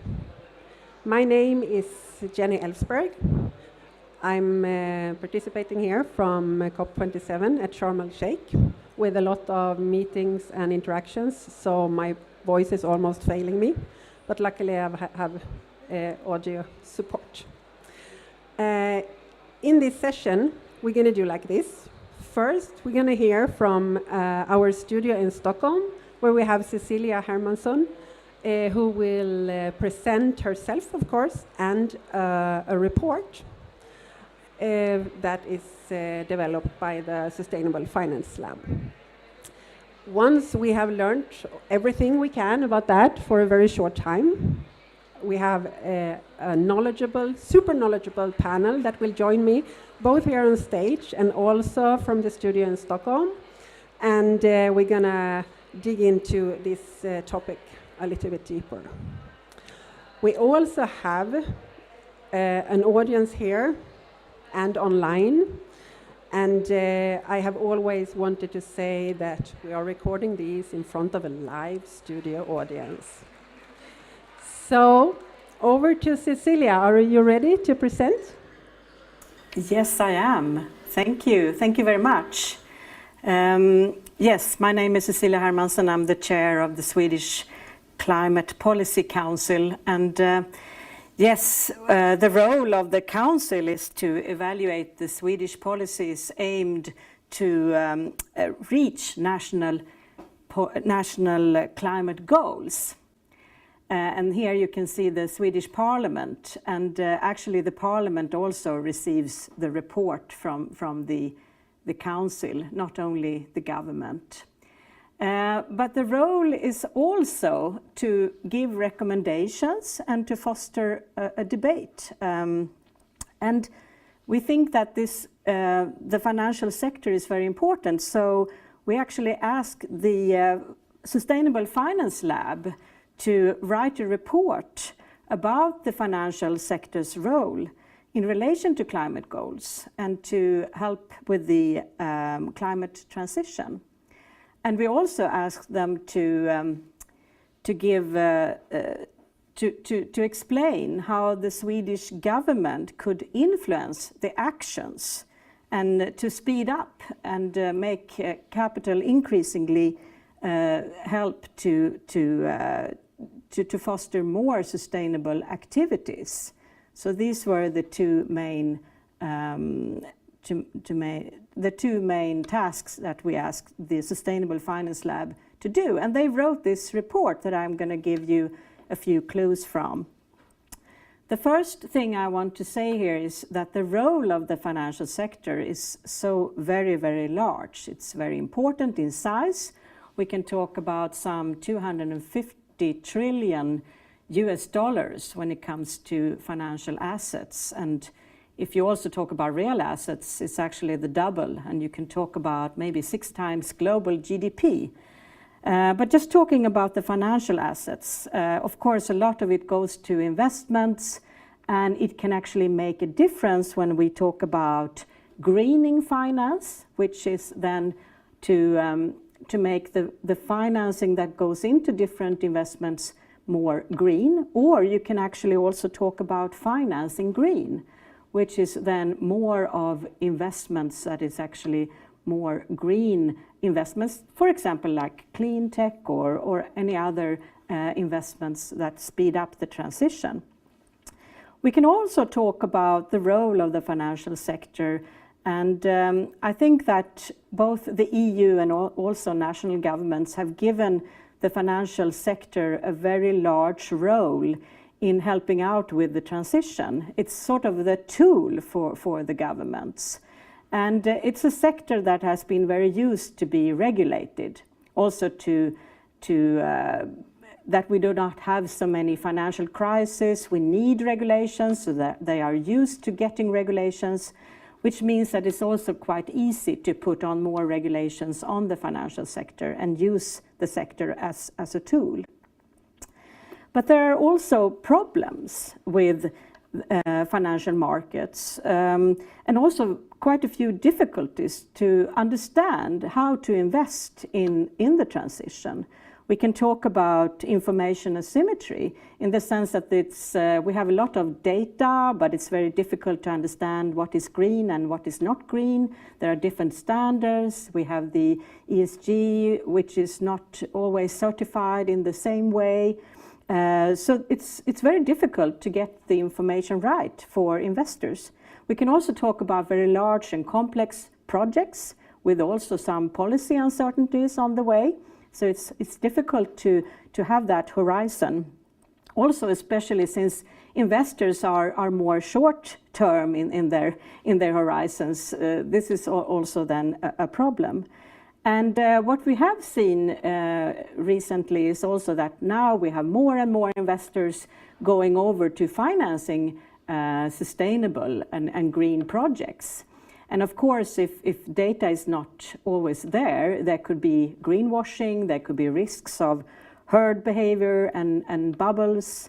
So it's also quite a few of difficulties when we talk about markets and how to use markets in the way of speeding up the transition. Let me also move over to how the national policies or also EU policies can make a difference. And here you can see a picture of the new Swedish government that was just recently put in place.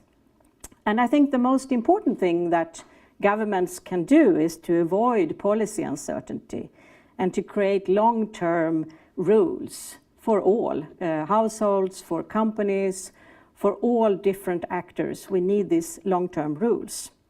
The report, the Sustainable Finance Lab report, are very clear in pointing out the channels that we can use. We can use the legislative channel, the monetary or supervisory channel, for example, central banks, supervisory authorities. But we can also use direct involvement channels, which is then governments seeing that there is a need to share risks in a certain way. Maybe the private sector will not take the whole full risk, and then you need also public money to come in. There are also different types of policies if we talk about these channels. We can look at the policies from the perspective of market functioning policies, from prudential policies, and then also though the direct promotional policies. And let me give you some examples. If you take the first part here, the marketing functioning policies, we talk a lot about the need for taxonomies, classification, standards, data disclosures to understand the investments. And as I said before, there is information asymmetry, so you need policy to reduce those asymmetries. When we talk about prudential policies, we also need to look at the different tools that there are, for example, to regulating banks and other financial institutions. We can use stress tests to see if there are stress in the system. We can use risk weights. We can actually put more risk weights on brown investments to limit them and to support green investments by having lowering risk weights, for example. There are different capital liquidity requirements. Here it's possible also to make difference between brown and green investments if we have that data very clear to us. Also, when it comes to direct promotional policies, we can use taxes to limit the brown investments or brown production in any way. We can use subsidies to support the green. And of course, there are credit guarantees from different authorities. And there is also a possibility to create green investment banks that some countries have. So let me finish with some takeaways that we have taken with us from the report. And I think what is making this report so unique is that it actually in the same report gives us a full picture of all these different channels and policies at the same time. This is very seldom done. So I really urge you to go through this, and also for policymakers to see the whole picture, not only looking at it from the silo point of view. I think it's important to see policymakers screening their current policies, to review them. What can we actually do to make this speeding up the transition and to use the financial sector in a better way? How can we steer authorities in a proper way? And not least, take a leadership in the global sense to go out and cooperate international, because this is not a national issue. We need to do more in relation to other countries, and the EU is at the moment very ambitious in putting on these regulations and is actually doing a very strong job in this sense. It is also possible to take further steps to limit brown and support green. For example, with sustainable finance regulations. I talked about risk weights, I talked about liquidity and capital requirements. There are other ways that we can use this. But also to be aware of the challenges. For example, moral hazard, different problems with greenwashing and so on. Not least also, there is a need to build more knowledge, more competence, and we see this all over. It means politicians, it means financial sector, companies, and so on. Everyone needs more competence when it comes to the transition. I think there has been a large responsibility put on the financial sector to go ahead and to do very much at this moment. You could almost say there has been regulation before content, because there is a need to focus more on the role of auditors, accountants, certification, and to get the data and the standards right, because otherwise it's very difficult to be a very responsible financial sector if you don't have that. But I think a lot of things are happening there at the moment. And also the issue of how to divide the risk between the private sector and the public sector is important to discuss. And if you look at the issue of having a green investment bank or not, I think there is a need to have a better understanding on the pros and cons, so that we know how to move ahead on this very important aspect. Thank you. Thank you, Cecilia. So, with that, food for thought for everyone. I'm asking my colleagues here in Sharm el-Sheikh to join me on stage. It's Edward and Thomas. I'm going to be a little bit short in my introductions because of my voice. So I'm going to hand over to you guys to tell us who you are. And then after you introduce yourselves, I'm going to invite our friends over in the studio in Stockholm. So whomever you want to go first. Good afternoon, ladies and gentlemen. Thank you, Jenny. Quick introduction. My name is Edward Coulthrop, and I'm heading up our climate policy unit at the European Investment Bank, which is a green investment bank, so I hope that there's more pros than cons, Cecilia. And my name is Thomas Stübler. I'm with Nasdaq, heading up our ESG solutions at Nasdaq, which is different solutions support to our corporates and investors on the other side. Thank you for joining me here. Over to the studio in Stockholm, Kent and Olga, and well, we already know Cecilia. You did a great introduction. Please share who you are and what you do. Thank you, Jenny. My name is Kent Eriksson. I'm the director for the Sustainable Finance Lab and also a professor at KTH. I'm one of the professors who wrote this report, and I'm very happy that the Climate Policy Council liked it. Olga Cordas. I'm program director of the Viable City, the strategic innovation program of Sweden for climate neutral and sustainable cities. We are working with 23 cities in Sweden, representing 40% of Sweden's population, and also 112 cities in the European Union, working with a mission on climate neutral cities. I'm also associate professor at KTH in sustainable urban development. Thank you, guys. So we're going to kick off with a little bit of challenging questions. So you guys, imagine that you in the audience have someone from the future, say 3 generations down, and also from the past, like, I don't know, what is the advent of finance market? 5,000 years ago, something? And you would tell them about what happened during these crucial years when the world managed to do the sustainable transition. So I'm going to give you a minute to think on that answer. I'm going to ask you all to tell your story to this weird audience, people that are, we just imagine. While I say that we all know that the old ways of disconnecting different sectors, they are outdated. We know that complexity, ambiguity, and a way of experimenting is the only way we can make the transition over to a sustainable future. We have also seen how the notion of impact means the combination of financial impact, ecological impact, and social impact. That is a bundle, it's interconnected. And then, of course, I think we are all agreeing that more money and more patient money needs to go towards sustainable financing, waiting for return on investment and seeing solutions being deployed. So I think you guys had enough time to tell the weird audience about what happened during this crucial time when we actually managed to fix it, thanks to the financial sector. Who want to go first? I'd say Edward.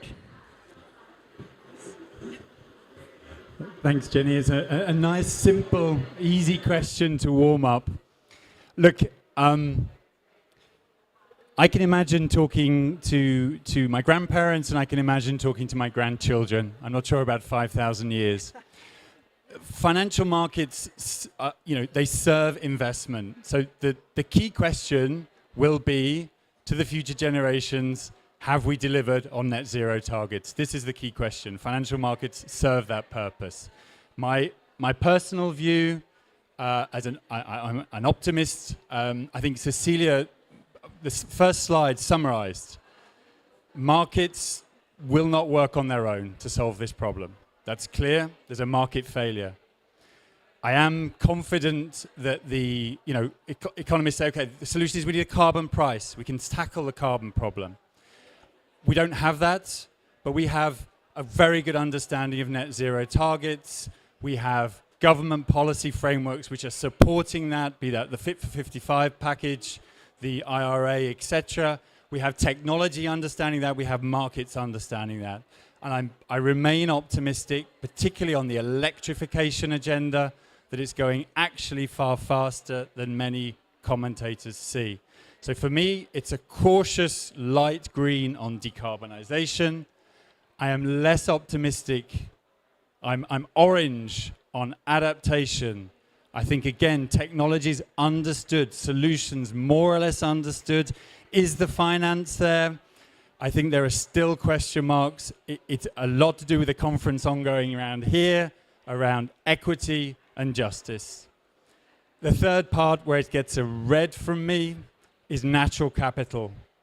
I think the financial markets, there is that market failure has not been solved. So the issues around ecosystem services, protecting biodiversity, we'll see. This has been talked about for 15, 20 years, but the flows are not there. I stop. Thank you. I'm just going to challenge technology totally and ask Olga if you want to be the next one, sharing your view. Yes, thank you, Jenny. I'm thinking, my future friends, that what we managed to do is that we managed to go towards transformative investments, which means that we managed to invest not only in product, services, or optimization of our systems, not only in electrification of mobility, but also on transformative system change. How do we invest into more climate smart and sustainable mobility system. And for that, we needed to embrace uncertainty. So we know that it's a long-term journey, and that's why we needed to see how public funding could mobilize the private investment.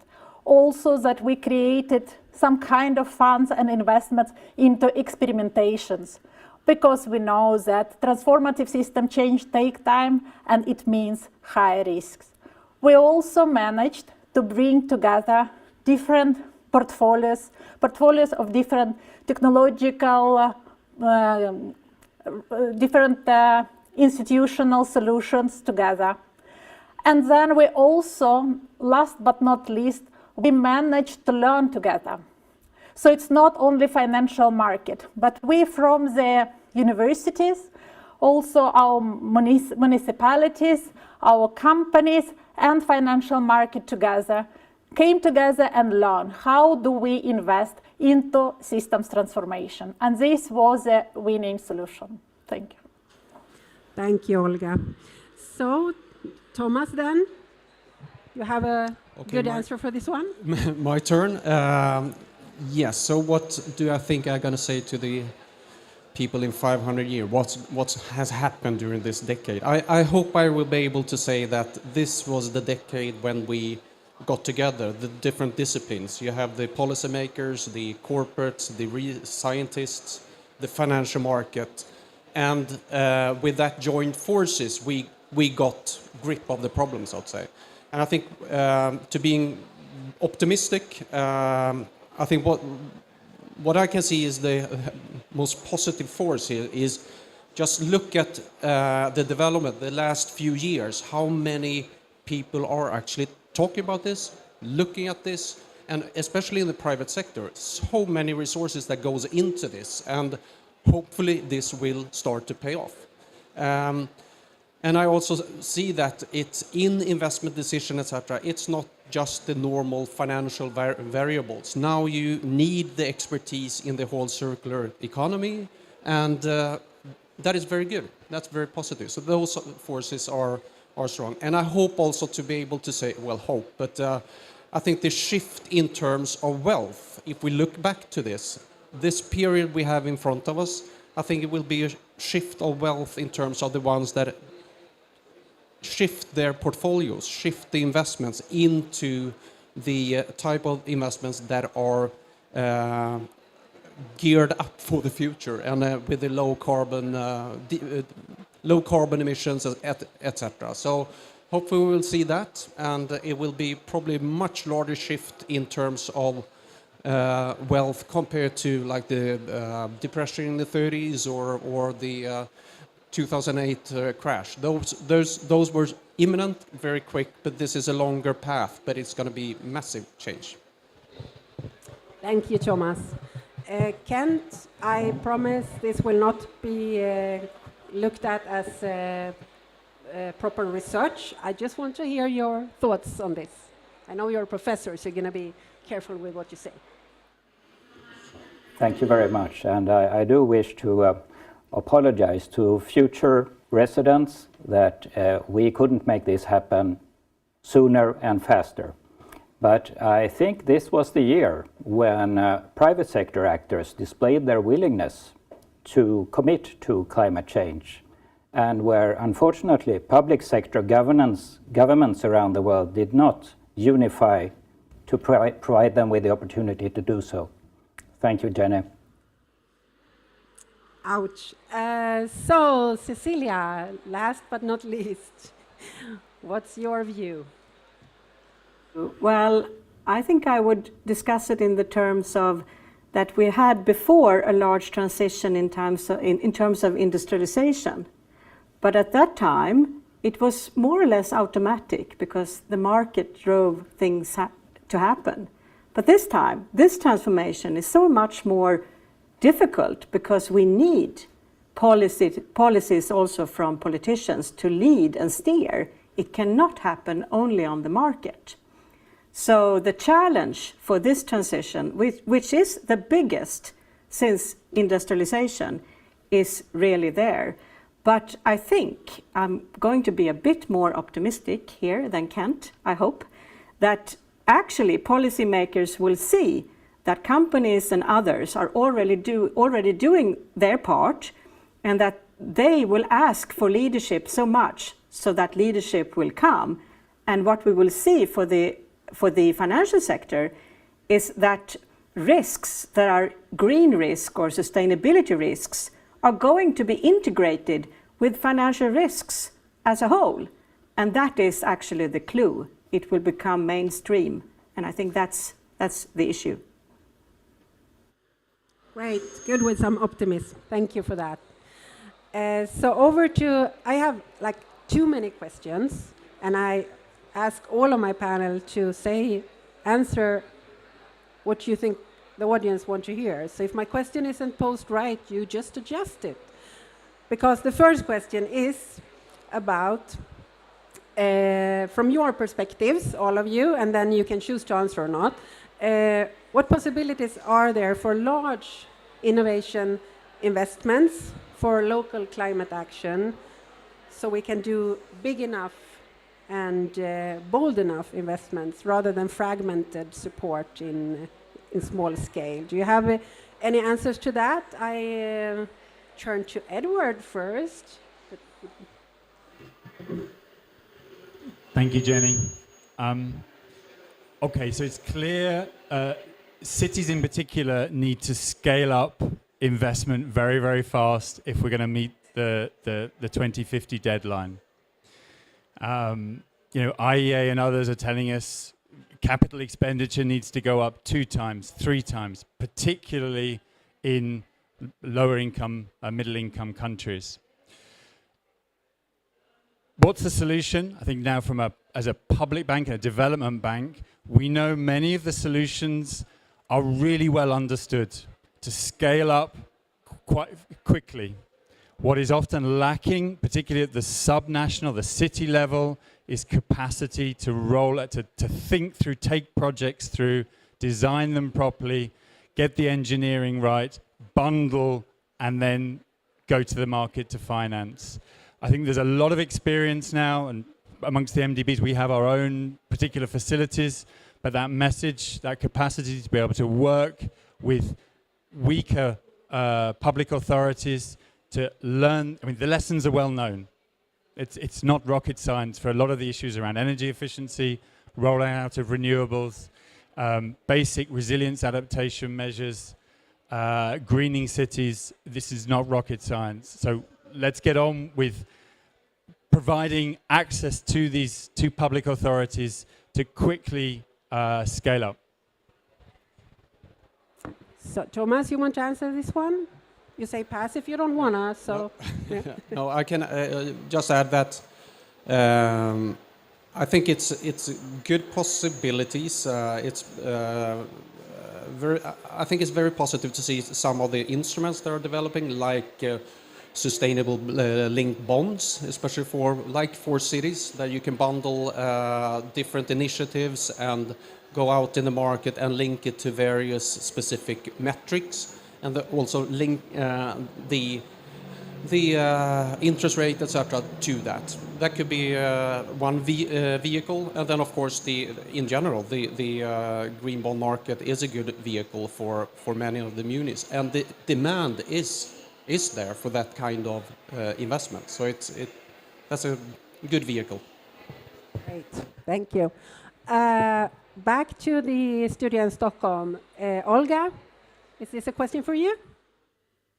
That's one example. So we know that even in Sweden we have started to talk about the symmetry of pilots. So we are doing one-time very successful implementations, but we cannot scale up. So I totally agree. We need to bring in the thinking about scaling up outcomes of the different innovation process, and then we need to have investors or those who understand the investment logics from very beginning.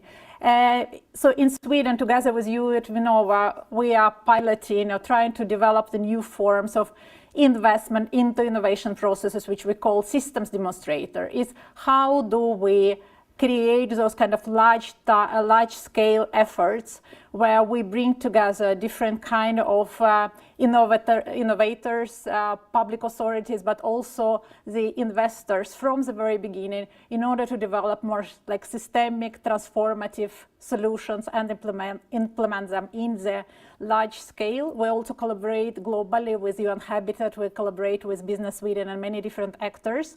So I hope that we would develop those solutions together, and I would like to invite many of you also to be part of this journey. Thank you. Kent? Thank you. And well, going back in history, you see that when societies have risen to challenges, they are often not met with only private or public efforts. They are met with joint public and private efforts. And I'm very happy to see that these systemic challenges that we see from sustainability, they are met with a collaborative effort. And I think there are great opportunities for reaping the rewards of this. The systemic changes generate better financial returns, better lives for citizens, and probably happier voters so that they re-elect their governments. So everybody is happy, I think, when big changes are made. Thank you, Kent. And Cecilia? Talking about the pros and cons of green investment banks, and I heard here that, well, we have the EIB, and I think, yes, I'm very happy about that. But we also need maybe national ones, and that was the discussion. And in this case, how can you scale up small projects? Is it enough to have a bond market? Because banks, ordinary banks, are not maybe scaling up. It depends. So the question is, how can you actually share between public and private? And do you then need some kind of green investment bank? So that's more of a question mark from my point of view. Thank you. So we were talking about this, that we need more speed, transition in the cities. And the next question is about how can we make that speed happen? What needs to happen in the local authorities, local communities? Do people need to go to training, or what is it? How can we make them utilize the capital that is out there, and also understanding how to move quicker? Anyone want to answer this one? I'm asking now who feel that they want to ask. We have Edward raising a hand here. Go ahead. Okay, great, Jenny. I mean, real quick, that's globally, that's really, really different, right? But let's just take two examples. If we go, when we're working in Africa, it is often the case of that working with the local authority to do the basic studies, to understand where their emissions are coming from, to understand where their resilience is, to begin to go through the process of thinking through the technical solutions and take that through to a feasibility study. That's relatively easy. It's just a question of capacity. Inside in more developed markets, it's often a case of financial engineering. You know, cities have to move from renovating one hospital to renovating all of their hospitals to get scale, to attract the private sector. That's often a procurement question because they need to be able to write investment-grade contracts. And that's something that cities don't often do. So again, there are facilities that we've looked at that help, much more tailored. But the key point is to get replicability and scale. So thank you, Edward. Olga, is this something where the climate contracts can be of help? Jenny, in Sweden we have developed something that we called an instrument and process that we call climate city contracts, and this is a document and the process where the cities and the local stakeholders are developing commitments how they can, with a mission of become climate neutral already 2030. So what are the goals, and then also what is the action plan, what should be done, and also the new part of Climate City contract, which is called Climate Investment Plan. So how do we need to invest into the climate transition, and also analysis of, okay, who is investing? We know that cities from the local budgets, it will be in Sweden, it will be probably 15%, and then 85% needs to come from these kind of different actors, both state but a lot from private actors. So how do we bring them together? How we understand what are the gaps, investment gaps, how these gaps could be met with the help of different new tools. Now we are doing the same in Europe with the net zero cities for this 112 climate neutral cities with the European mission. So, and these tools are under the development, and these tools could be helpful for the local authority in order to understand, okay, what is the whole economy of the transition, and not least to understand what are the multiple benefits and quantify them, how the work in the climate transition would also generate better health, working places, better quality of life for people. Thank you. So, Kent, is this something that you see in sustainable finance research, or do you see something else?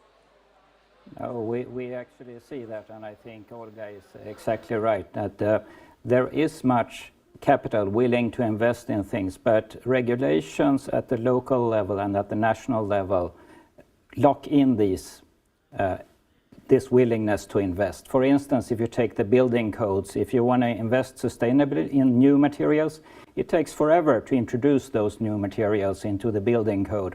So I think local government and local regulation could be faster, and I understand that it's tied to national and international regulation, but I think all these regulatory issues need to be much more fast, much swifter in acknowledging the opportunities in new investments, new materials that can be made more sustainable. Well, thank you. Well, I realize we have too many questions and too short time, so this is also an invitation to continue the conversations. But before we wrap up, I'm going to ask all in the panel to tell the most important 1 or 2 points that will make the sustainable finance shifting to green finance and financing green happen fast enough and bold enough. Who wants to go first with that? Going to be quick ones because we have limited time. Anyone? I can start. I think for me the two main changes or actions would be one to harmonize a global standard, or at least close to a global standard in terms of disclosure requirements, etc. Because currently corporates have so much extra work just to comply with all these different standards, all these different ESG rating institutes, etc. That is one thing. The other thing is we need to ensure that we get the transition companies on the way.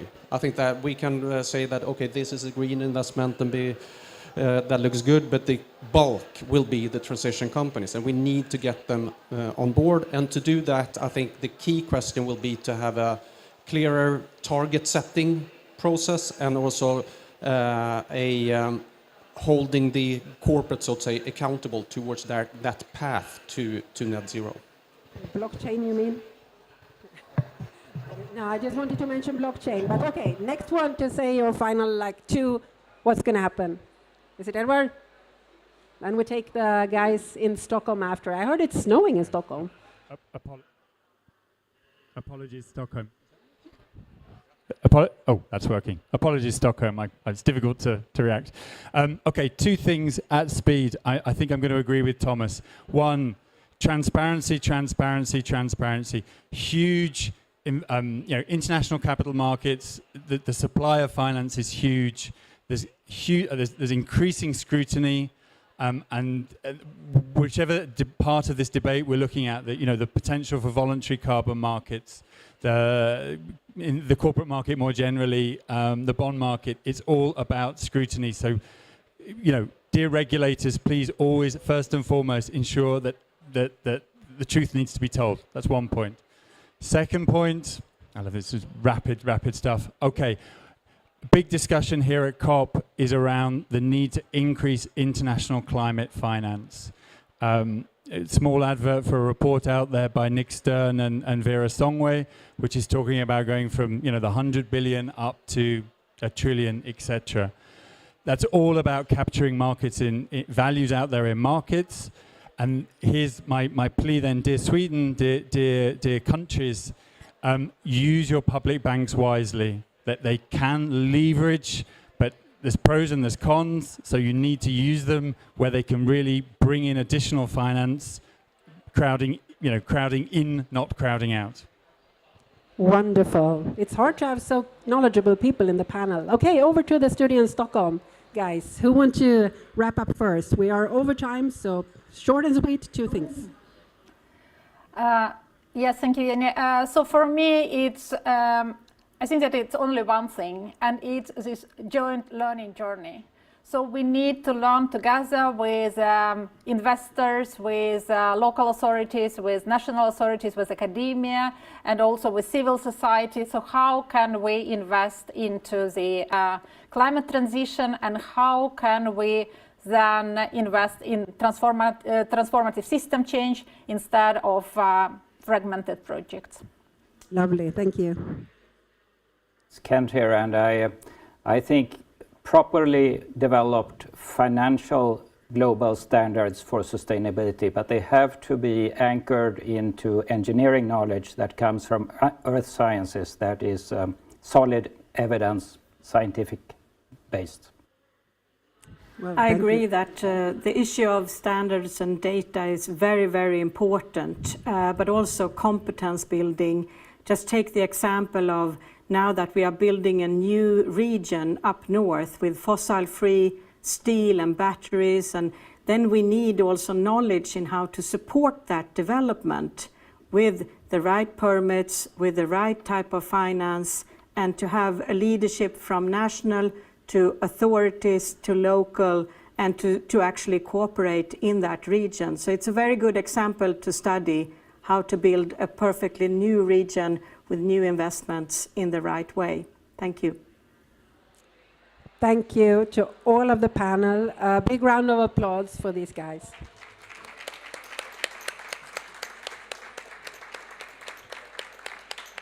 And thank you for joining online as well, and in the room.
or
my great pleasure to welcome you all, live in Sharm el-Sheikh and online, to this session on ImpactTech for Scale and Action.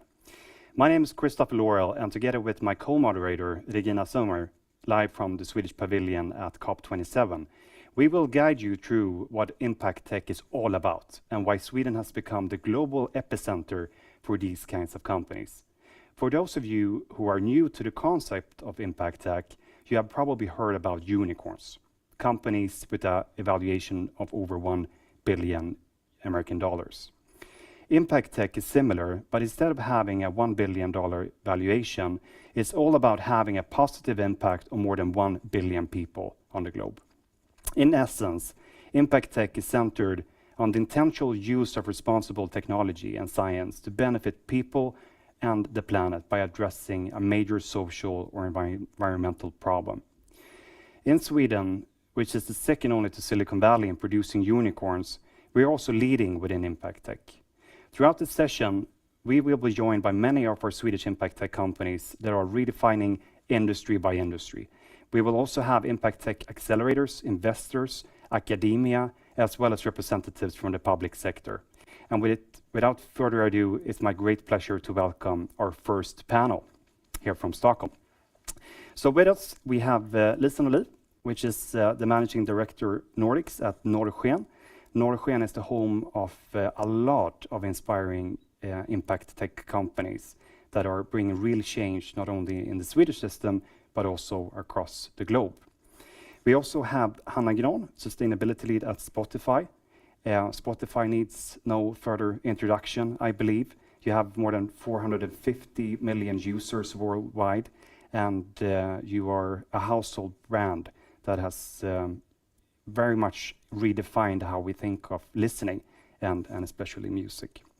And last but not least, we have Christoffer Levandowski from Heart Aerospace, and you're the head of research and development programs. Heart is very much in the business of changing the way in which we think of aviation by electrifying aviation and dealing with a lot of the aviation industry's sustainability challenges. So Lisen, Christoffer, Hanna, a pleasure to have you. Welcome. We are reaching the final hours of COP, and soon there will be a declaration coming out of Sharm el-Sheikh. From your perspective, what would you see as the best possible outcome? If we start with you, Lisen. So I'm a skeptic here. I don't really know what to expect because I think we had hopes that are high. We all know we don't have time. I think we need to sort of have a massive engagement, and I think more than anything, I wonder if we will have that. So it's rather, I think I would like to speak about what should be coming out, because I'm not sure what we're hoping for. I don't know if you guys have any different view of it. Go ahead. No, I agree, but I think it's important to remember as well that this is one thing, one event a year, and what I really take with me from the COP is just all the meetings, everything from the young delegates to the innovators, the scientists, everyone coming together really and trying to see the solution perspective. And I think that's what I bring with me, and I think that's more important than the actual kind of agreement, because more things are happening in the company world, I would say. Yeah, I would like to second that on focusing on the solutions, because I think impact tech companies are focused on providing fact-based solutions. So if we can see a transition with policymakers moving from focusing on the problems to focusing on the actual fact-based solutions, I think that's one of the expectations that I have, or hopes. All right, very good. So you all represent organizations that play different roles in the ecosystem when it comes to impact tech. From your perspectives, what does impact tech mean? Not only from a Swedish perspective, but rather from a global perspective. If we start with you, Christoffer. To give a bit of context, you're still in the beginning of your journey of bringing electric aviation to the world. So has companies like Spotify and all the ones coming after that Norrsken, for example, has been involved in, acted as guiding stars, in your case, would you say? Yeah, and I mean, it has. We have one of our early backers in the room right now, so and that's something that we're, of course, very proud of. Being a company working in impact tech, I think we have a responsibility to show what we are actually doing and what sort of impact we can have. And I think that's what we need to do. Again, working fact-based and building on the sort of culture that we have here in Sweden. I think that has benefited us a lot. Being able to have these sort of open conversations in between startups and having that culture where we can collaborate without a polished facade, no market boundaries in between us. And I think that has benefited us. Hanna, I'm curious. We have heard Christoffer talk about the little sister, the little brother perspective in a sense. You're the big brother, the big sister. What's your take on the role that you have played, and also how do you sort of give back to the community, in the impact tech community? I think that's one of the reasons why Sweden is such a strong hub when it comes to impact tech, because it is a lot about sharing.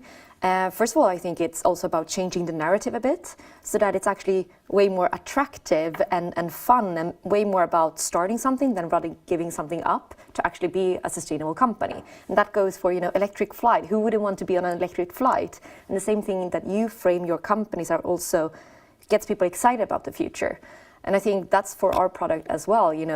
Few people think about the sharing economy as something super sexy maybe. But today, most people don't think even twice about not actually owning that record, but just sharing that music.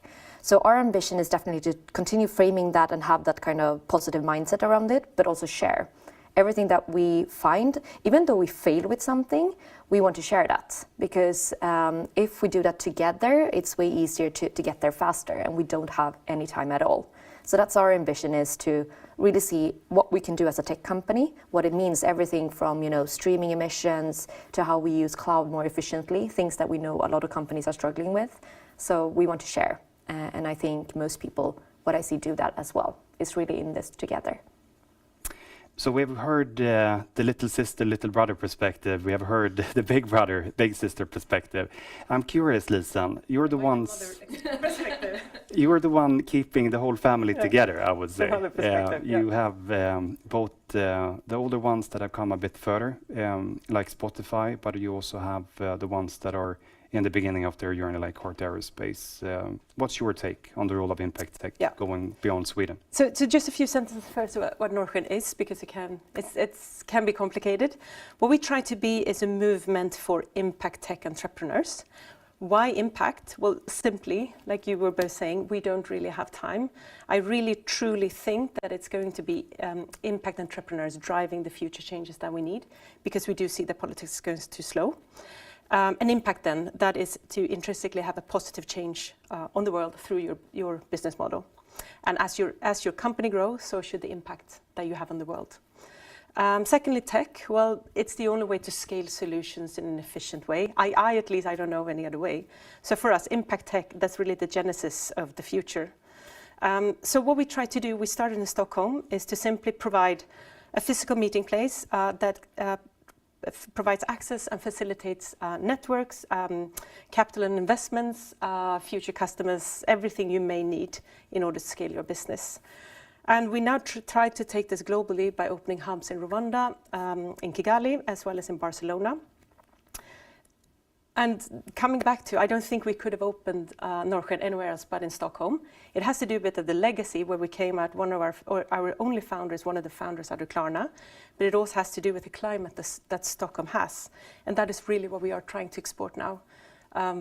Because impact tech and impact entrepreneurship, large or small, I really truly feel that that is the way to go. And if we can embody anything in those physical hubs, it is really to be positive about the future. And I have to add, I mean, I think you created an amazing community and spirit when you're in those hubs as well. So yeah, you very much succeeded with that. And that's amazing, thank you. Because if we can aspire more to do the same, because it's really quite simple. If these entrepreneurs succeed, like you guys have succeeded, we all win. It is quite that simple. You have come already a far way when it comes to getting this model of ours on export in Kigali and in Barcelona. But I'm curious when it comes to Spotify and Heart, how can you, from your perspectives, see that the world might be able to steal with pride, as it's so called? Where are the low-hanging fruits, if we start with you, Hanna? Well, one thing that we really focus on is also how we scale this. Because we are a rather small team that focus on climate at Spotify, and that's the way I prefer to have it as well. So instead, what we really focused on is integrating this into every single piece of Spotify and the way we work, everything from ads to especially the engineering side of it, of course. And I think that is one of the things that hopefully I think we need more of as well, that is just doesn't sit with people that have a sustainability background or so, but that we quickly can educate a lot of people. And there I think a lot of the good things are happening with educations and so on, but I think companies need to take a better responsibility there as well. When they onboard people, not only you get trained for your task, but maybe we throw in some of the, what is greenhouse gas emissions, some of the basics as well, so that people feel that they have the mandate, but also the skills that they can do, to actually be able to do more sustainability things in their daily work. So I think that's one of the things at least we focus on a lot, and I think if we can scale that, we will get there so much faster.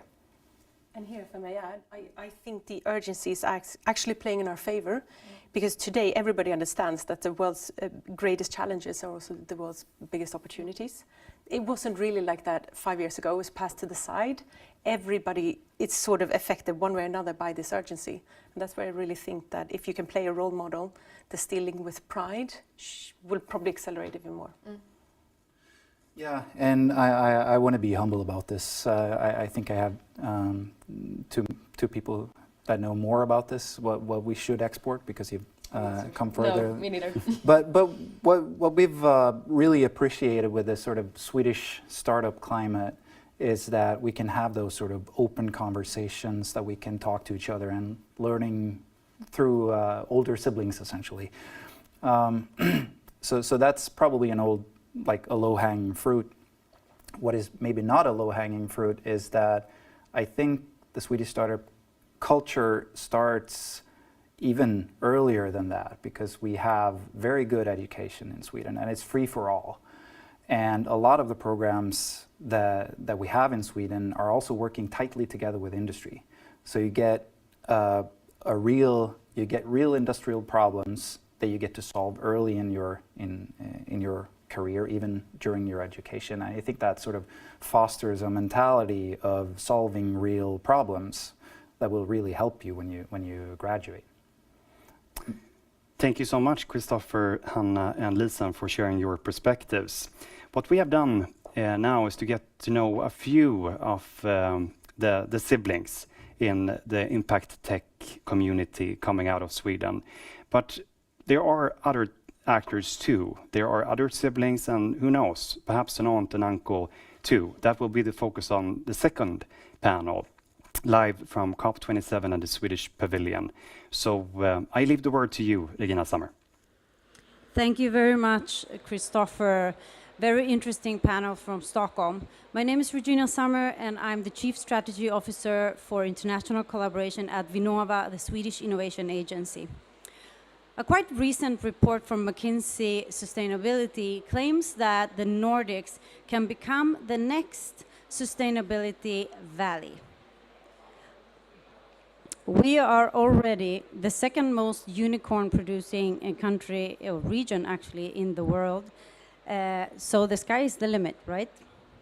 Well, the European Commission just this summer launched an innovation agency where they raised the importance of deep tech startups and scale-ups in accelerating the transition that is needed to achieve the Sustainable Development Goals. So Sweden is one of the top innovation countries in the world. And this panel will focus on the broader Swedish innovation ecosystem and how it leads to impactful innovations from different sectors. So with me here in the pavilion, I have Jenny Elfsberg from Vinnova. Please welcome to the stage. I also have Martin Edlund from Miensto. And last but not least, Jenny Janfeldt from Einride.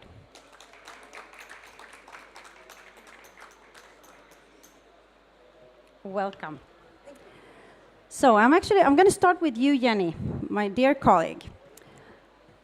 How do you think that the fantastic development of the companies that we've heard about and the companies that are on stage and many other impact companies in Sweden, how do you see that this has become possible in Sweden? Why? Why are we doing right here?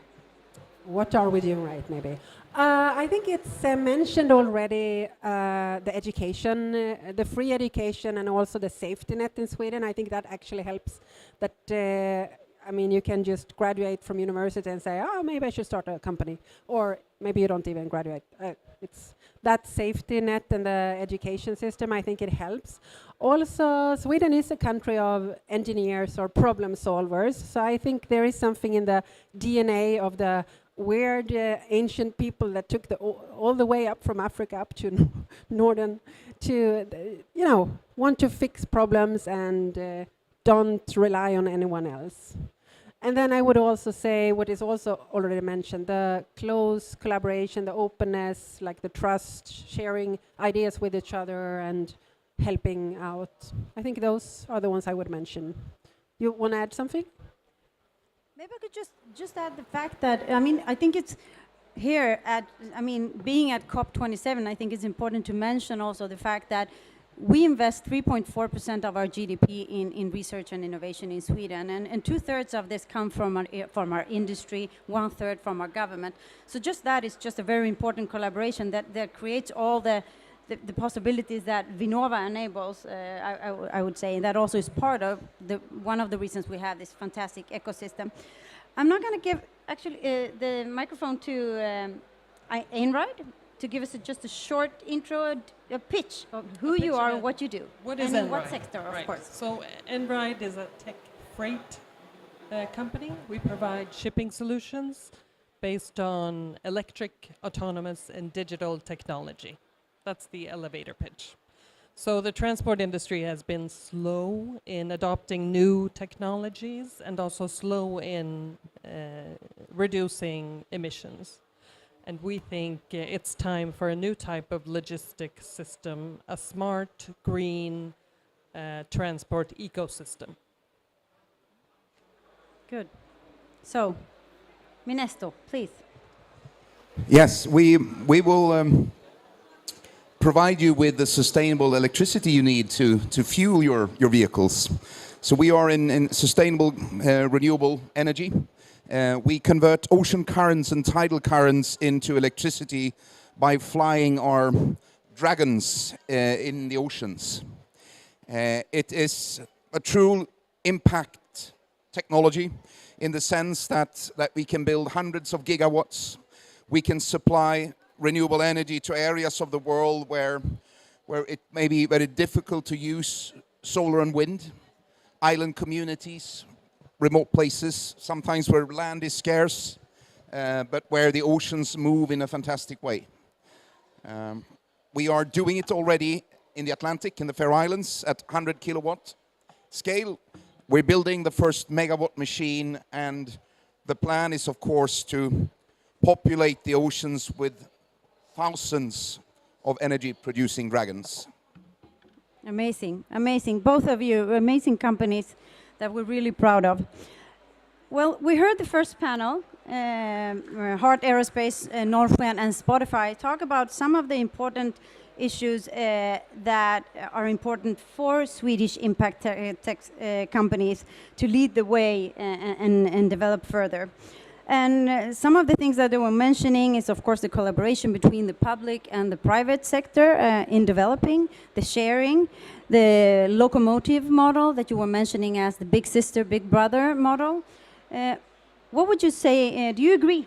Or do you have anything to add on that? What is important for you to develop in Sweden and globally? Can I go? Yes, yes, of course we agree.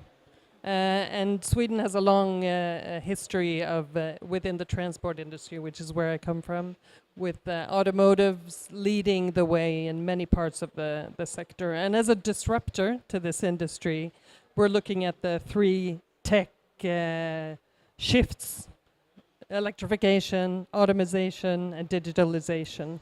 And when we look at Sweden, I mean, Sweden is the best place for innovation. Mentioning three, the students coming out, I mean, the talent coming out of the universities. And secondly, the universities and their approach to innovation and technology.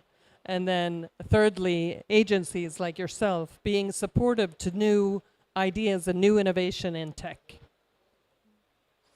Super interesting. I can actually add one thing here, that Sweden has 36 public universities and university colleges. And if you count in the private ones too, there are 60 university colleges in Sweden. Talk about talent. So over to you, sorry.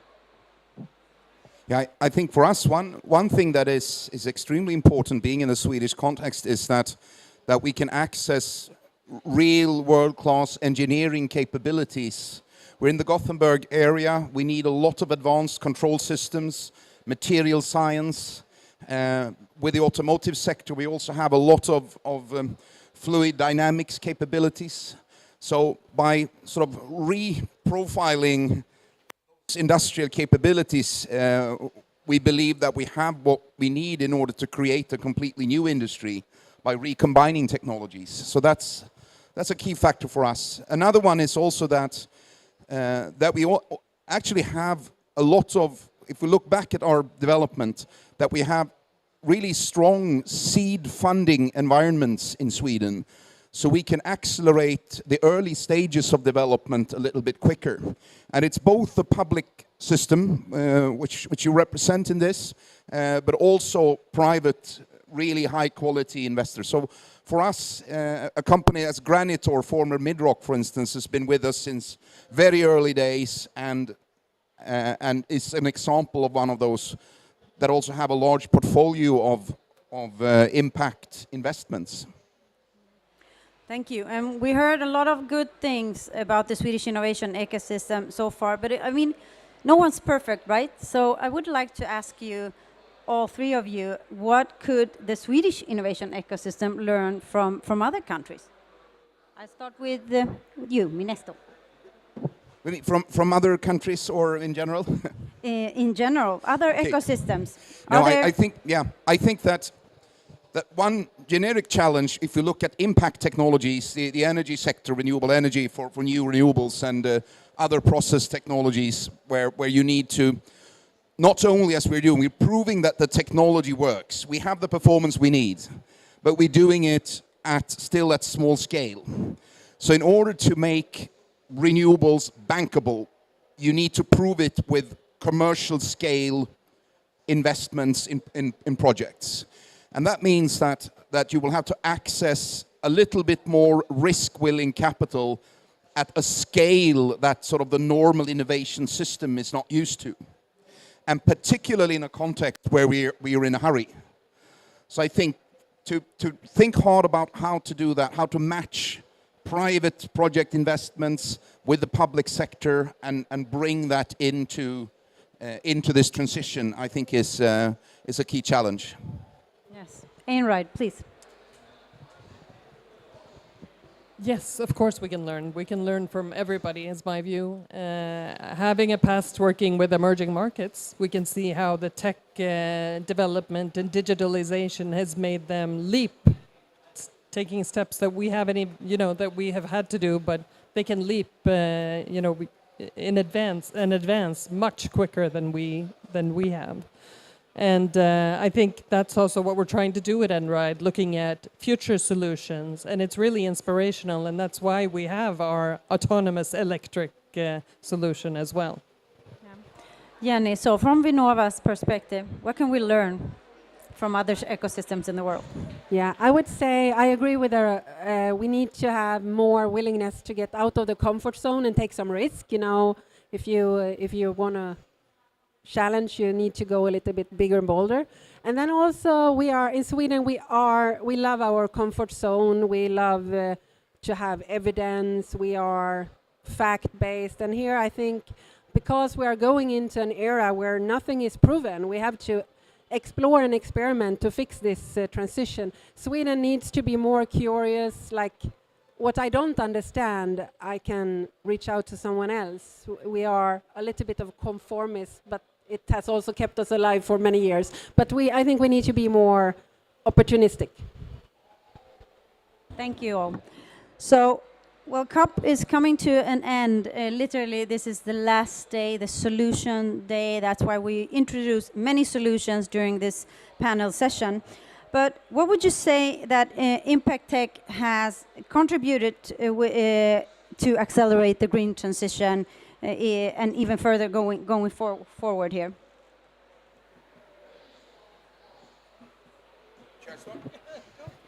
How have you affected the transition so far?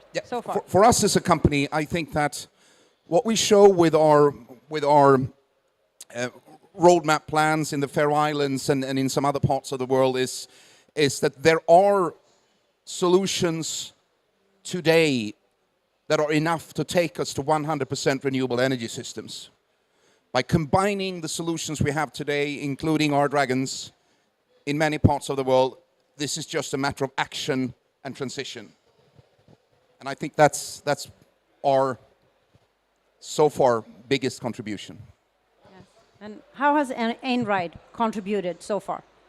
Well, I'm going to second that and say, well, we have goals and we're measuring, and yes, we need standardization. But if you look at what we can do from Einride's side is provide the solution today. In 2022, we can take action now to reduce emissions. And we're already live in Europe, we're already live in the US, and going to new markets. Yes. You're making it happen. So, Jenny, to the funding agency, the government agency, how are you supporting this transition? Because you're not an ImpactTech scale-up, but how do you support? How do you enable for these guys to move faster? Yeah, well, I think what we have to do, besides the funding of projects and all that, is to actually, shake up the scene and make sure everyone understands this needs to be transsectorial, it needs to be public, private sector, it needs to be a collaboration where we actually make it, the technology and the community come together, we deploy it, we show, we pioneer the possible and inspire the rest of the world to do the transformation as well. That's what I think we should do. Lovely words ending this session. So thank you very much for joining us here in the pavilion. And I give it up to you again, Christoffer.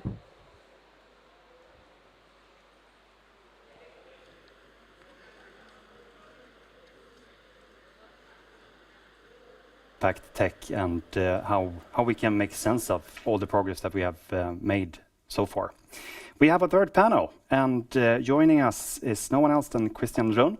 You're the CEO of Normative. We also have with us Fredrik Udenfeldt, and you're the Vice President Product at Climate View. We have Victor Gallas from the Stockholm Resilience Center. You're one of the world leading centers that we have coming out of Stockholm when it comes to sustainability and resilience related aspects. And last but not least, we have Milton Malmestrom, innovation lead at Doconomy. And we are gonna try to untangle exactly where the economy, climate view, and normative starts and begins.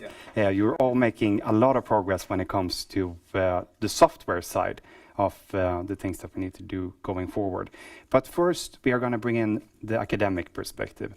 Victor, you have been a part of the scientific negotiations, the scientific discussions that concerns the question that have made over 40,000 people travel to Sharm el-Sheikh. From your perspective, when we talk about the role of science education in the context of the ecosystem of climate tech, what's your take on that? How did we manage to find ourselves in scaling this ecosystem the way that we have done? And what does it mean for you in your role, would you say? I mean, I think in general, just following the evolution of the Swedish tech ecosystem in this domain, because it has grown quite quickly in the last decade or last years, I would say it's been quite impressive. But from our perspective, what we're seeing in our engagements are some gaps or some parts where actually we need further acceleration. I think a lot of the discussion in Sweden and in general in the tech sector has focused on mitigation and reducing emissions, which I think is good. I mean, we need it. Less, and what we really need to make a push now in the next years would be on adaptation, helping communities and countries and vulnerable groups to adapt. We're already at 1.1 degree warming, and that's likely to increase in the next decade. So how do we help communities and countries adapt? And the last point, which is much more difficult, but I know you're good at, is transformation. How can we help countries, businesses, municipalities, communities transform out of crisis into something better and different? And I think the tech sector has a lot to contribute there, but has a strong bias towards mitigation. Still important, but not the only thing. I'm also curious to learn more about the international collaborations that you're running from the Stockholm Resilience Center. When you tell colleagues in other parts of the world that in this very city we can go from ImpactTech company to ImpactTech company within the sectors that Milton, Fredrik, and Christian represent, but also when it comes to hardware solutions like Mienstos that Martin talked about during the second panel, but also electric aviation. Do people actually believe you when you tell them that this is all happening in one and the same city? I think they do. And I think, I mean, there are several famous Swedish brands, so people are probably not surprised. And I think, I mean, part of the success story is, of course, the Swedish context that allows that kind of innovation to take place. So political stability, economic well-being, maybe also an increasing sense of purpose and meaning amongst young entrepreneurs. I think people are not surprised. I think the question now is, how do we scale this up, first of all, for it to have a big impact and really make a bend in emission curves? And the other thing is access in other countries, of countries with less resources or less capabilities. So I think those are the two big puzzles, scaling up and then access to a wider group of countries. Let's turn to you, Milton. Sure. I'm curious to learn a little bit more about what this has meant for the economy coming out of Sweden. And one of the things that I'm really curious about is whether the international approach that we heard Hanna from Spotify describe in their journey to reach 450 million users. From your perspective, this global point of departure, is that something that you have got inspiration from in terms of the Stockholm impact and the Swedish impact tech ecosystem, or what would you describe your journey as? You and I met in Egypt last week, by the way, and I think, first of all, I just want to say that being in that context and meeting all of the people who are coming to this question from a multitude of angles has been absolutely incredible. Doconomy is playing a small part in trying to solve the climate crisis, and listening to you, I think it makes a lot of sense to have a true conversation about it. I was thinking about it just today because I was reading on the on the damage and loss debate that is currently going on, and listening to Mia Mottley, the Prime Minister of Barbados, speaking on it. We, from Doconomy's perspective, are trying to do everything we can. I'm running the innovation lab together with some brilliant team members, and our job is to come up with sort of cutting-edge ways of using data and tools and language to mitigate climate change, where we're trying to place economic incentives in the right places so that we can drive capital towards the right ends, away from conspicuous consumption towards sustainable consumption. And there are so many ways to do that. We're engaging with a number of banks across the world. We have 40 banks live in 25 markets, and we're working on a number of innovative products that we can delve into at a different point. But I think we're learning a lot just from being in rooms with the likes of you and the likes of the people who are at COP27. What you are very well known for at Doconomy is, for example, the lifestyle calculator that can help consumers identify the low-hanging fruits. Yeah. And turning from consumers rather to cities, Fredrik, I'm curious of hearing sort of your take on the internationalization aspect. You're working with cities across continents. Is there inspiration to be found in ImpactTech in the way in which it has been emerging and scaled in Sweden, would you say? Oh, sure, yeah. So we work with many cities in Europe and now in North America as well. And Climate View builds a software platform for cities to manage and finance their climate transitions. And basically all cities everywhere almost have some sort of climate goal. Many European cities have very ambitious goals like net zero 2028, 2030. And of course, COP27 is all the COPs are basically to a high extent about setting goals and making pledges. And you can set all the goals you want. That's the easy part. I can decide to be climate neutral by tomorrow. That's easy, but it's not very actionable and it's not very doable. So to become that, you have to break it down into targets, and that's what we do, and to make it tangible and to something for the whole organization in the city to strive for. And technology, of course, is an essential part of that, not just an enabling, it's essential. Because what you do is you need to transform the way the city operates, the way people move around, the way people heat their homes. Because in the middle of the winter, you need heating, but you need sustainable heating. You need mobility. You need to fulfill your needs today, and you need to fulfill them in the future without causing emissions. And how do you do that? Well, you shift to cleaner technologies. So ImpactTech, for me, is basically how we live our lives in the future, and that's absolutely fundamental. And cities are the main playing ground for that. That's where most action is going to take place. That's where 70% of emissions come from, and that's where most people live. So it stands and falls with the cities and with technologies. Would you say that you would have had perhaps a more local, regional point of departure if you would have been founded in another city, in another part of the world? Well, coming from Sweden means that you fundamentally have a small market, so you have to get out of Sweden as quickly as you can to survive. So you need an international mindset. And I know this goes for basically all Swedish companies. So that, of course, helps. If we would have been a German company, I think we would have been pretty happy staying in Germany for a long time and then maybe considering to go abroad. So I think that's a big thing. I'm sure that goes for colleagues here as well. Being Swedish, you need to go abroad as soon as you can.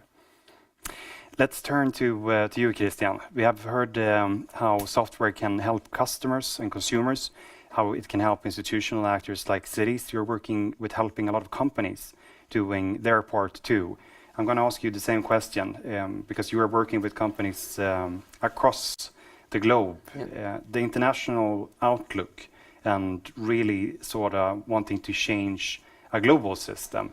Is there inspiration to be found in the ImpactTech phenomenon that we are seeing in Sweden?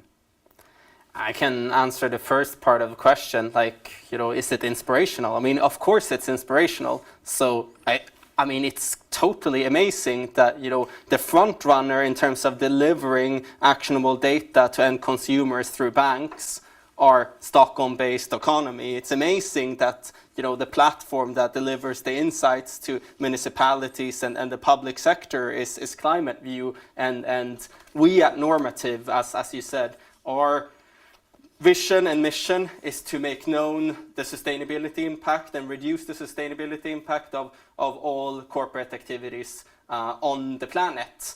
And for doing so, I think Sweden has been an amazing kind of springboard. Of course, you need to go to other places eventually, but I think the overall awareness here is really high. And for everyone listening that doesn't know what we do at Normative, so we essentially help companies account for their full carbon footprint and give them the actionable insights that they need in order to reduce their carbon footprint. And we're especially focused on global value chains. So, I mean, the decarbonization of the world economy is the decarbonization of these global value chains. And in order for that to happen, you need the awareness, you need to calculate and account for the carbon emissions, but you need to move the right money into the right technologies, which is what the previous panel previous panels at all of COP has been all about. So I think it's kind of amazing, the ecosystem that we see emerging out of Sweden, and with global ambitions, of course. All right, good. We have one of the experts that can provide us with a forecast of where the negotiations will end with us here in this panel. And I'm looking at you, Victor. So I'm curious, how will it end based on all your expertise and experience? I think it's way too early to say. I mean, there's some things that we should be happy about and some things that we should be worried about. So let's begin with those things that we should be happy about. We should be happy about the fact that multilateralism, meaning that global collaboration on climate change, is still alive. Right? We've been through a pandemic. The war in Ukraine has put major stresses on the world's countries. And still we're able as a global community to come together and try to create rules where we coordinate and act on climate change. I think that's positive. The negative side of this is that it's not enough. We know already the commitments that countries have traveled to Egypt with are not enough. They don't take us below 1.5 degrees.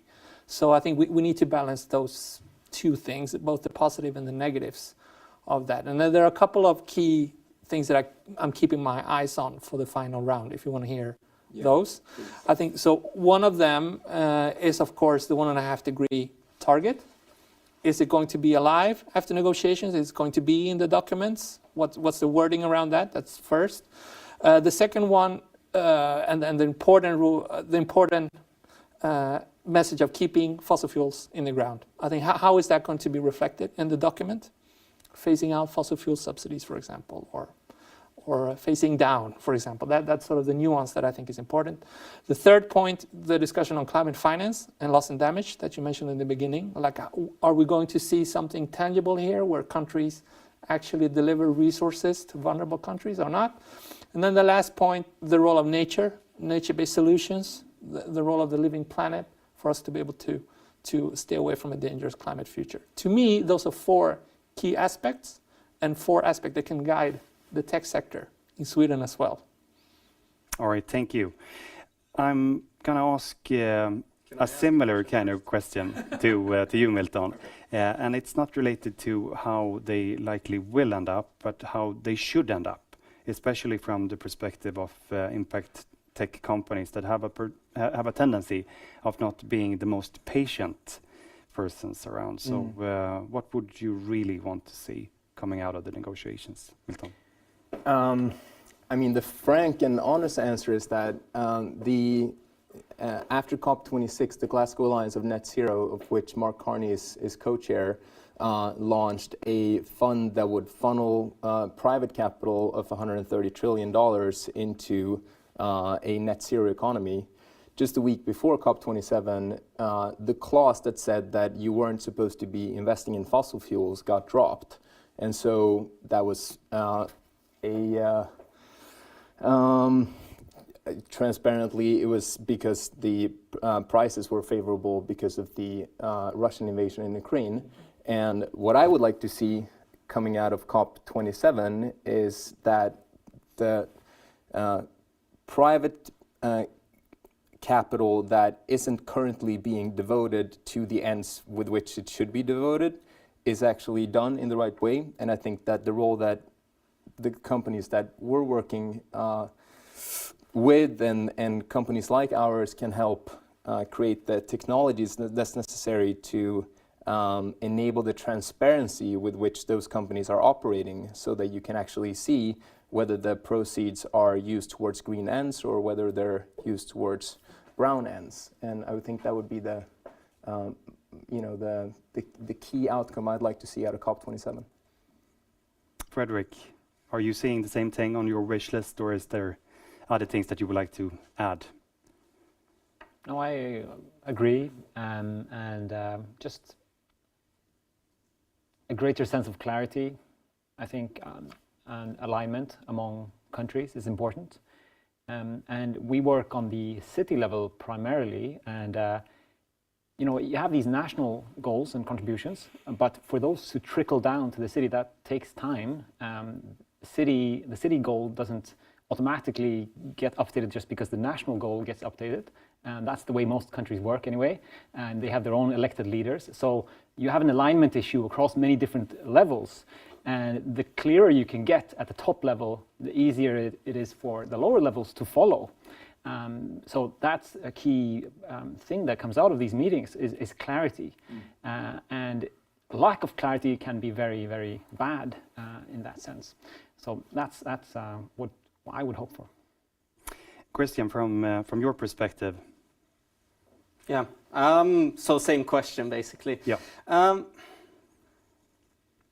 So one thing that we did before COP is that we all are probably aware of the UN emissions gap report and the fact that we're heading towards 2.8 degrees or so, and that's looking at the commitments of countries. And I think you mentioned, that has to trickle down, right, to cities. And inside of cities, you have companies, right? So it needs to trickle down to companies as well. So we started to look at the net zero commitments or reduction targets of 1,000 companies. Turns out that those 1,000 companies, their global emissions in their operations and value chain equate to 77% of global emissions in total. So that means that is pretty good news. That commitment gap, at least from an enterprise perspective, is being filled.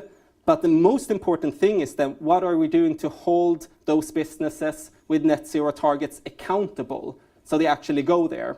Because right now there is this accuracy gap where most of those net zero commitments have very low integrity because the kind of carbon accounting is not even comparable between different legal entities. So something that we would like to see more of is standardization. So for instance, the ISO standard, the defining net zero, that is obviously a good achievement, but we would really like to see that in terms of carbon accounting and governments holding companies to higher account on their net zero targets and performance on a year-to-year basis. All right, good. Thank you so much, Christian Rohn from Normative, Fredrik Uddenfelt from Climate View, Victor Gallas from the Stockholm Resilience Center, and last but not least, Milton Malmestrom from Doconomy.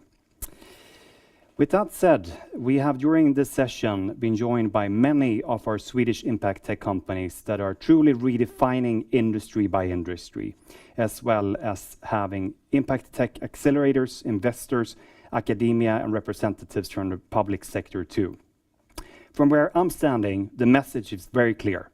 The name of the game for impact tech companies that are originating from Sweden, as well as all the other actors that are part of the impact tech ecosystem, is to use technology for good, to solve many of the major social and environmental problems that the world is facing.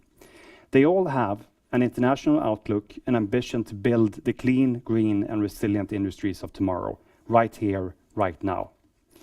Just as COP27 is approaching its end, so are the sessions from the Swedish Pavilion. And in fact, this is the very last session of the over 60 sessions that have been hosted from the Pavilion during this year's Conference of the Parties. On behalf of the industrial partners to Sweden during COP27, I would like to extend our thanks to Business Sweden and André Hedberg with team for a fantastic work throughout these 2 weeks. I believe that we together have truly pioneered the possible. Thank you and good night.